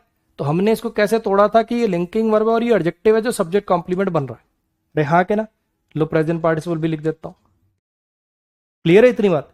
तो वैसे ही मैं कह रहा हूं, क्या ये पैसिव होगा? बी की फॉर्म प्लस V3 वैसे तो पैसिव हो जाता है, लेकिन इसका मीनिंग देखो, यहां पे कोई एक्शन हो रहा है। एक्टिव पैसिव में कोई एक्शन तो होता है ना। Rajesh was punished bye his mother, Rajesh को पनिश किया गया उसकी मां के द्वारा। क्या यहां पे कोई एक्शन हो रहा है? राजेश इज मैरिड, राजेश शादीशुदा है। राजेश इज अनमैरिड, राजेश कुंवारा है। राजेश इज रिच, राजेश अमीर है। तो राजेश के बारे में कुछ बता रहे हो यार। ही इज टायर्ड, वो थका हुआ है। आई एम सेटिस्फाइड, मैं संतुष्ट हूं तेरी परफॉर्मेंस से। तो ये तीनों जो V3 में आपको नजर आ रहे हैं मेरे भैया, ये कोई पैसिव नहीं बना रहे यहां पे। ये सारे स्ट्रक्चर ऐसे हैं कि ये सब्जेक्ट है, ये लिंकिंग वर्ब है, और ये एडजेक्टिव है जो सब्जेक्ट कॉम्प्लीमेंट है। ये सब्जेक्ट है, ये लिंकिंग वर्ब है, और ये एडजेक्टिव है जो सब्जेक्ट कॉम्प्लीमेंट है, पास्ट पार्टिसिपल है। ये सब्जेक्ट है, ये वर्ब है, और ये सब्जेक्ट है, एम लिंकिंग वर्ब है, और ये सेटिस्फाइड एडजेक्टिव है जो सब्जेक्ट कॉम्प्लीमेंट बन रहा है। एक बार फिर से बोलता हूं, अगर कोई आपसे पूछे कि भाई बी की फॉर्म प्लस V3 तो पैसिव होता है ना। अगर मान लो मैं लिख दूं, अगर मैं ऐसा लिख दूं, Rajesh was scolded by his mother. मान लो मैंने ऐसा लिखा, Rajesh was scolded by his mother. Rajesh was scolded by Kunal लिख देता हूं। लो, सेंटेंस क्यों लंबा कर, लो कुणाल लिख दिया। ठीक है, तो इसको तो पैसिव कहते हैं। इसको तो पैसिव कह रहे हैं कि वॉज के बाद ये V3 आया तो ये तो पैसिव है ना। यहां मैंने लिखा कि ये पैसिव वॉइस में लिखी गई वर्ब है जिसमें ये हेल्पिंग वर्ब बनेगा और ये मेन वर्ब बनेगा। यहां मैं इसको मेन वर्ब क्यों नहीं कह रहा, इसको ऐसे पैसिव क्यों नहीं कह रहा मैं, क्योंकि इसमें कोई एक्शन नहीं हो रहा मेरे भाई। यहां पे एक्शन हो रहा डांट मारने का, यहां पे कोई एक्शन ही नहीं हो रहा। राजेश मैरिड है, राजेश अनमैरिड है, वो थका हुआ है, मैं सेटिस्फाइड हूं। अरे हाँ के ना, इसमें कोई एक्शन नहीं हो रहा। ये वही बात है जैसे इसको वर्ब नहीं कह सकते, क्यों, क्योंकि इसमें कोई एक्शन नहीं हो रहा। ऐसे ही इसमें भी कोई एक्शन नहीं हो रहा। बोलो, क्या ये बात आपको समझ में आई? ये दोनों बातें अगर आपको समझ में आ गई, अगर ये दोनों बातें आपके दिमाग में घुस गई हैं, तो फिर अब आप इस सेंटेंस को तोड़ने के काबिल बन गए। एक काम करो, इस सेंटेंस को मुझे तोड़ के दिखाओ। पहली ट्राई आप करो, फिर मैं कराता हूं।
हाँ जी, सच में यार, वैसे आज बहुत मन खराब किया तुम्हारे बैच से। सच में मन से बहुत डिसअपॉइंटेड हूं मैं। आज की क्लास में पता नहीं यार ये कहां से आए 5-10 नमूने। देखो, काम है मेरा पढ़ाना, फीस पे कर रखी तुमने, पढ़ाऊं तो मैं गा, लेकिन बस मन खराब कर दिया तुमने, और कोई बात नहीं।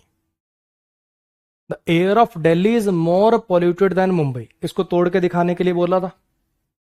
ऑफ प्रीपोजिशन हो गया, ये इस प्रीपोजिशन का ऑब्जेक्ट हो गया, एयर सब्जेक्ट हो गया। अरे हाँ के ना। अब इसमें मुझे बताओ क्या कोई एक्शन हो रहा है? दिल्ली की हवा को प्रदूषित किया गया, ऐसा कुछ? क्या इसको मैं पैसिव बोलूं? क्या? नहीं। दिल्ली की हवा प्रदूषित है। आई एम टायर्ड, में थका हुआ हूं। ही इज मैरिड, वो शादीशुदा है। तो दिल्ली की हवा प्रदूषित है, इसमें तो दिल्ली की हवा के बारे में बस कुछ बता रहे हो। तो भैया ये टूटेगा, इज आपका लिंकिंग वर्ब बनेगा। ये पोल्यूटेड आपका एडजेक्टिव बनेगा जो सब्जेक्ट कॉम्प्लीमेंट है, पास्ट पार्टिसिपल लिख सकते हो आप नीचे इसके। ये मोर इसके लिए आया, जो एडजेक्टिव को क्वालिफाई करे उसको एडवर्ब कहते हैं। क्लियर हो गया? ये देन आपको पता है कि कंजंक्शन है, और कंजंक्शन के बाद ऐसा तो है नहीं ये पोल्यूटेड और मुंबई को जोड़ रहा है, तो आप इसको बनाना चाहते हो सब्जेक्ट नंबर 2। ठीक है, आप इसको अगले क्लॉज का सब्जेक्ट बनाना चाहते हो, और यहां पे एक इज वर्ब अंडरस्टूड कर रहे हो। जैसे वो ही is taller than I am में एम अंडरस्टूड हो रहा था, ऐसे इज अंडरस्टूड हो रहा। अब आपको वो जो प्रॉब्लम है वो चमक चमक के दिख रही होगी। कंपैरिजन होता है सब्जेक्ट का सब्जेक्ट से और ऑब्जेक्ट का ऑब्जेक्ट से।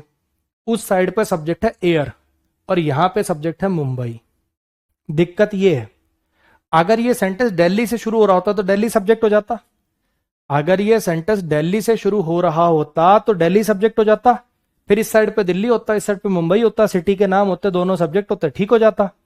अब उधर आपने सब्जेक्ट बना रखा एयर को, इधर आपने सब्जेक्ट बना रखा मुंबई को, ये तो गड़बड़ है। तो फिर क्या करना पड़ेगा, कुछ ऐसा करना है कि एयर सब्जेक्ट बन जाए, कुछ ऐसा करना है कि एयर सब्जेक्ट बन जाए। इसलिए इसको हटा के मैं क्या कह रहा हूं कि मैं ये लिखना चाहता हूं the air of Mumbai is. ऐसा करेंगे तो क्या होगा, ये सब्जेक्ट नंबर 2 बन गया, ये ऑफ प्रीपोजिशन बन गया, ये प्रीपोजिशन का ऑब्जेक्ट बन गया, और ये इज वो वर्ब होगी जो अंडरस्टूड है। हाँ कि ना? ऐसा कर देंगे तो एयर एयर आ जाएगा। लेकिन इसमें भी एक दिक्कत है। इसमें दिक्कत ये है मेरे भाई कि एयर एयर नाउन रिपीट हो गया। एयर एयर नाउन रिपीट हो गया तो फिर उसका क्या इलाज है, प्रोनाउन यूज करो। नाउन को रिपीट होने से बचाना तो प्रोनाउन यूज करो। ये जो इस टाइप के स्ट्रक्चर होते हैं ना, दिल्ली की हवा, मुंबई की हवा से, राजस्थान के होटल, उदयपुर के मतलब कानपुर के होटल से, ऐसे जब ये जो कंपैरिजन करने वाले स्ट्रक्चर होते हैं, इनमें कंपैरिजन के लिए आप दैट का यूज करते हो। अगर सिंगुलर चीज है, प्लूरल होगा तो दोज का यूज करेंगे, वो अपन कल पढ़ेंगे। अपने को पता चल गया कि ये वाले स्ट्रक्चर में अगर कंपैरिजन करना है और नाउन को रिप्लेस होने से बचाना है तो उसके लिए ग्रामर में यूज होता है जी ये दैट। जब आप यहां पे लिख दोगे that of Mumbai is, that of Mumbai is, तो ये दैट आपका सब्जेक्ट नंबर 2 बन गया, जिसका मतलब एयर है। इस दैट का मतलब एयर है, ये इसी की जगह पे लिखा है आपने इसको रिप्लेस करने के लिए। ऑफ प्रीपोजिशन है, मुंबई इस प्रीपोजिशन का ऑब्जेक्ट है, ये वर्ब है जो कि अंडरस्टूड है, और आपको यहां पर ये लगाना है।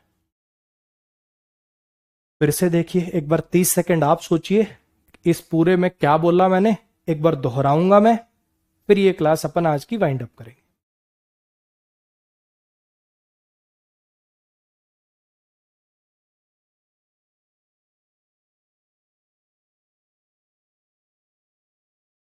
कबीर भाई, इस बैच की सबसे पहली क्लास बड़ी बड़ी ऐसे बोर्ड में लिखा हुआ कंप्लीट स्ट्रेटजी, उसको देख ले, उसमें सब बता रखा है, ठीक है।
हाँ जी, फिर से एक बार बता दूं। पहले मैंने आपको इसको मीनिंग से बताया कि इधर अगर दिल्ली की हवा है, अगर इधर दिल्ली की हवा है तो इधर मुंबई की हवा लानी पड़ेगी। अरे हाँ के ना? गलती समझ में आई मीनिंग से। फिर मैंने इसको ग्रामर से आपको तोड़ के दिखाया। सब्जेक्ट है और प्रीपोजिशन है, दिल्ली इसका ऑब्जेक्ट है, इज लिंकिंग वर्ब है, पॉल्यूटेड एडजेक्टिव है, मोर एडवर्ब है, देन कंजंक्शन है। अब ऐसा तो है नहीं पॉल्यूटेड और मुंबई को कनेक्ट कर रहा है, ऑब्वियस बात है, यानी आगे क्लॉज बन रहा होगा। तो उस साइड पे सब्जेक्ट है एयर और इस साइड पे सब्जेक्ट है मुंबई। अरे दो शहर हो सकते हैं। दिल्ली, अगर इधर सब्जेक्ट दिल्ली होता, अगर ये सेंटेंस यहां से शुरू होता तो दिल्ली सब्जेक्ट हो जाता, फिर ये सेंटेंस ठीक हो जाता।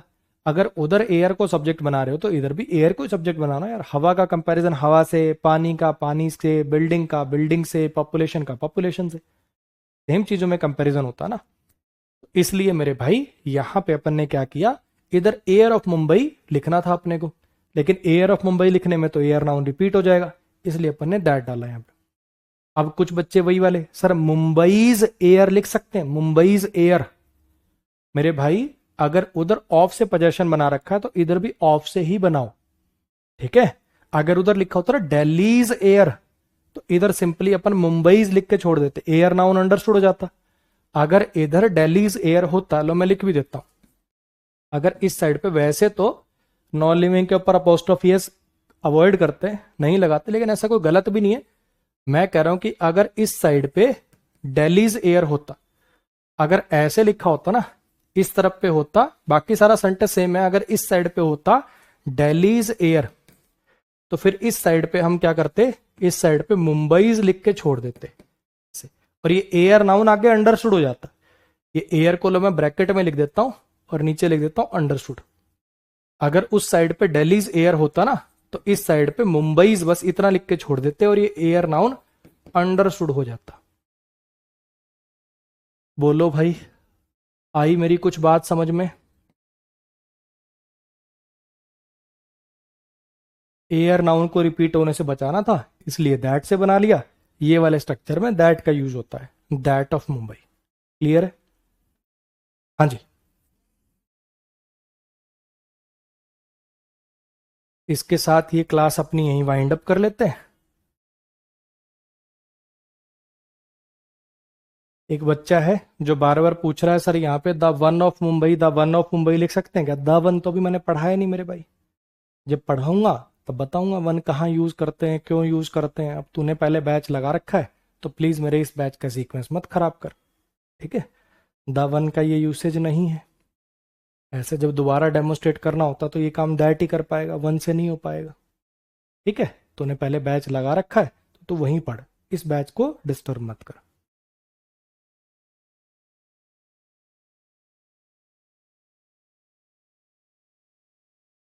Past participle and present participle में कंफ्यूजन है, एक बार वीडियो दोबारा देख लोगे क्लियर हो जाएगा।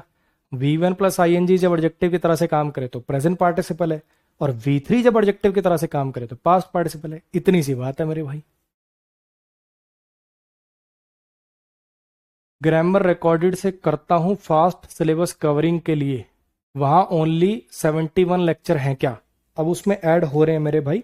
जब वॉइस चैप्टर भी खत्म हो जाएगा कल परसों में, तो वॉइस ऐड हो जाएगा, फिर नरेशन खत्म हो जाएगा तो नरेशन ऐड हो जाएगा, है ना? जब सारे खत्म हो जाएंगे तो फिर मिसलिनियस प्रैक्टिस ऐड होगी। जितने जितने होते जा रहे हैं सिलेक्शन बैच 1 में, उतने उतने उसमें ऐड होते जा रहे हैं।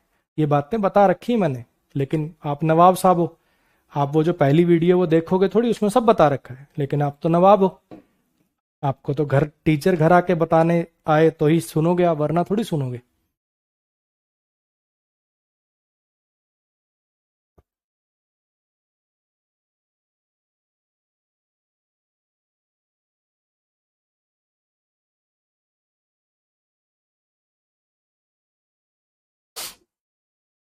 तो सर दैट यहाँ पे एडजेक्टिव होगा क्या? अब ये कृतज्ञ जैसे बच्चे जो भांग खाए बैठे होते हैं, अब इनका क्या इलाज है? मैं कह रहा हूँ दैट सब्जेक्ट बनेगा, दैट प्रोनाउन है, दैट डेमोस्ट्रेटिव प्रोनाउन है, दैट डेमोस्ट्रेटिव प्रोनाउन है। लो बड़ा बड़ा लिख देता हूँ, ये जो दैट है ये यहाँ पर डेमोन्स्ट्रेटिव प्रोनाउन है। भाई बहुत खत्म बालक है इस बैच में, तो पता नहीं कहाँ से आ गए यार। रीडिंग के लिए नॉवल पढ़ सकते हो, आप पढ़ लो बच्चे, लेकिन उसमें वोकैब थोड़ी सी कम मिलती है भाई, यही थोड़ी सी दिक्कत होती है उसमें। दैट की जगह पे दिस क्यों नहीं आया, ये अगली क्लास में क्लियर हो जाएगा मेरे भाई, पेशेंस रख, ये नेक्स्ट क्लास में क्लियर हो जाएगा।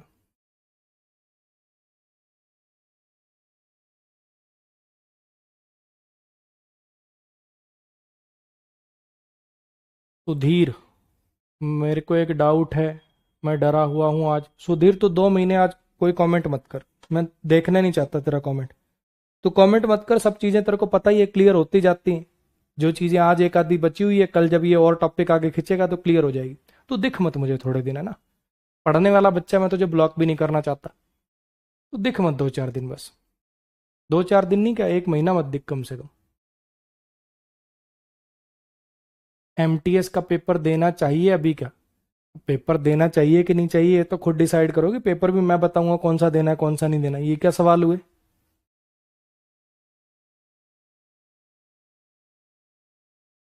आप जो क्लास में प्रीवियस ईयर प्रैक्टिस कराते हो वो क्वेश्चन आपकी प्रैक्टिस शीट में डलवाएंगे या उन्हें हम क्लास के नोट्स के पीछे नोट करें? जरूरत नहीं है मेरे भाई नोट करने की, मैं अलग से उनकी शीट प्रोवाइड कर दूंगा। ठीक है, चैप्टर खत्म होने के बाद मैं उसकी शीट प्रोवाइड कर दूंगा इकट्ठी एक साथ। ठीक है, अलग से उसकी जितने उस चैप्टर के अंदर प्रैक्टिस क्वेश्चन ये अलग से कराएं उनकी शीट मिल जाएगी आपको, नोट करने की जरूरत नहीं। क्लास के टाइम पे कमेंट ऑफ कर दीजिए, फिर ये बच्चे कहेंगे लाइव बैच लेने का क्या फ़ायदा, फिर तो हम रिकॉर्डेड ही ले लेते। यही तो मजबूरी है, चाहता तो मैं भी नहीं हूँ पढ़ना, मजबूरी है मनीष भाई, शौक से नहीं करता मैं ये काम। 999 में बिक चुका हूँ ना मैं, खरीद भी तो लिया है इन्होंने मुझे, दिक्कत ये है ना मेरे भाई।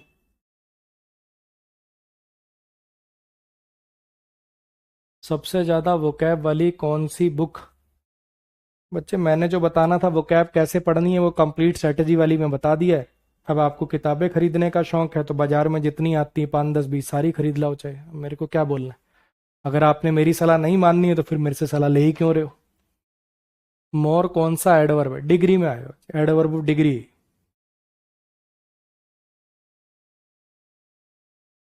यहाँ पोल्यूटिंग का यूज कर सकते हैं क्या? नहीं मेरे भाई, ये पोल्यूटेड है, दिल्ली की हवा पोल्यूटेड है, रिसीवर है। आगे आएगा present participle versus past participle, patience रखना पड़ेगा। आपके क्लास का बैकलॉग नहीं लग सकता क्योंकि आप पढ़ाते ही इतना अच्छा हो। बैकलॉग नहीं लग सकता, अभी लग जाएगा, अभी तो हुई कितनी क्लास है, आधे बैच का बैकलॉग लग जाता है।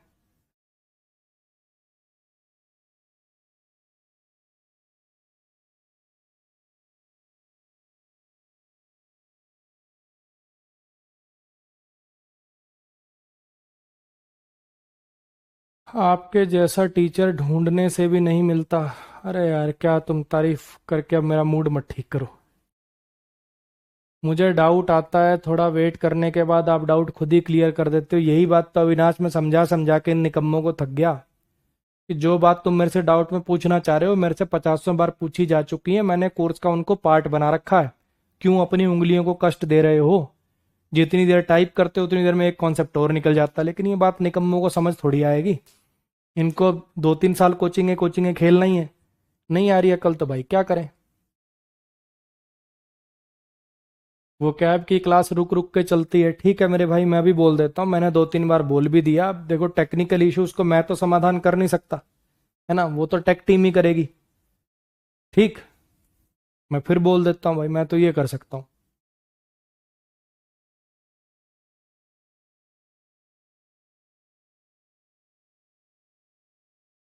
एक क्लॉज में सिर्फ एक ही वर्ब आ सकती है क्या? हाँ, मेन वर्ब एक ही होगी। अगर एंड कंजंक्शन से जुड़ी हुई तो भले ही दो हो सकती हैं, वरना तो एक ही होगी।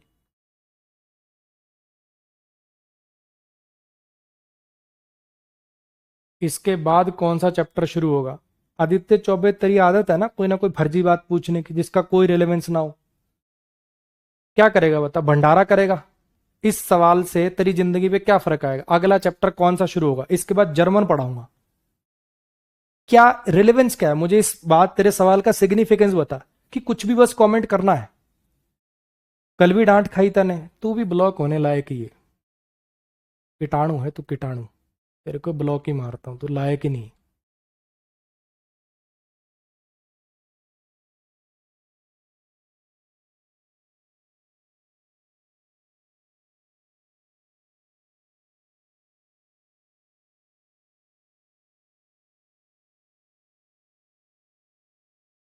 I built it for my self को एक्सप्लेन कर दो। इसमें ये बताया था मेरे भाई कि रिफ्लेक्सिव प्रोनाउन जो होते हैं प्रीपोजिशन का ऑब्जेक्ट भी बन जाते हैं मीनिंग के अकॉर्डिंग, हर बार नहीं। मीनिंग देखो, अगर मैंने ये जो भी चीज़ उसने बनाई खुद के लिए बनाई तो रिफ्लेक्सिव टाइप का मीनिंग है, इसलिए माई सेल्फ लिख लिया भाई, इतनी बात है। थैंक यू सर, वोकैब के लिए ऐसा कहीं और नहीं पढ़ा। चलो बढ़िया बात है, तेरे को जल्दी अकल लग गई मेरे भाई।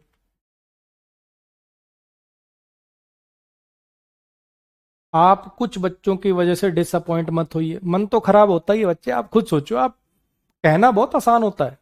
आप में से बहुत बच्चे जो कहते हैं ना कहना बहुत आसान है, सर इग्नोर कर दिया करो, सर इग्नोर कर दिया करो। आप खड़े होकर देखो एक दिन मेरी जगह, माथा या तो अपना फोड़ दोगे या सामने वाले का फोड़ दोगे।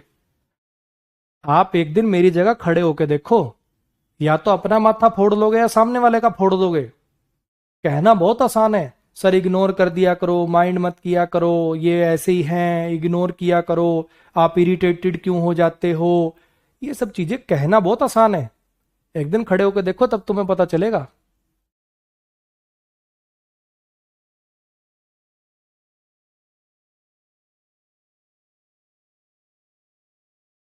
द सेम का कॉन्सेप्ट क्लियर करना प्लीज। द सेम का कॉन्सेप्ट एडजेक्टिव चैप्टर में आएगा जब क्लियर हो जाएगा।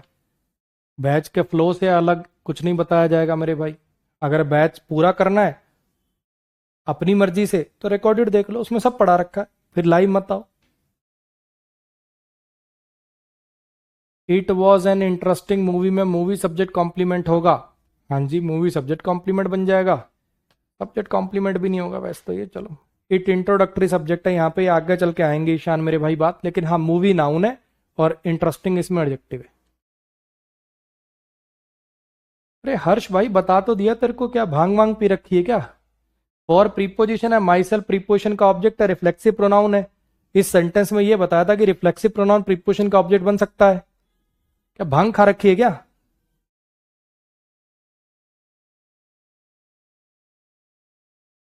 हरीश को भी ब्लॉक कर देते हैं, हर्ष को। 3 बार इसके डाउट का रिप्लाई कर दिया फिर भी ये टिक नहीं रहा, पागल हो गया ये।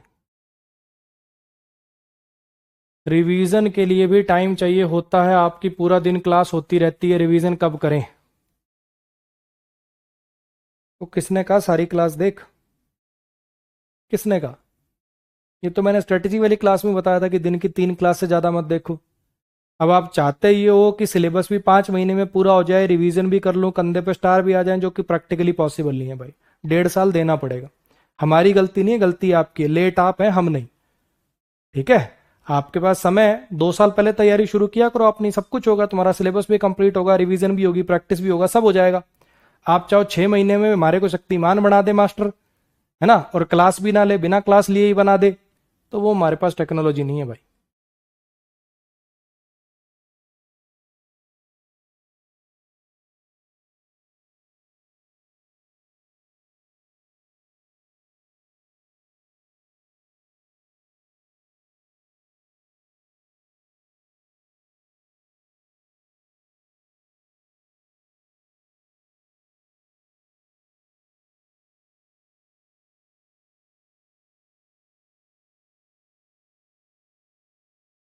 हाँ जी, आज के लिए गुड नाइट, मिलेंगे अब अगली क्लास में।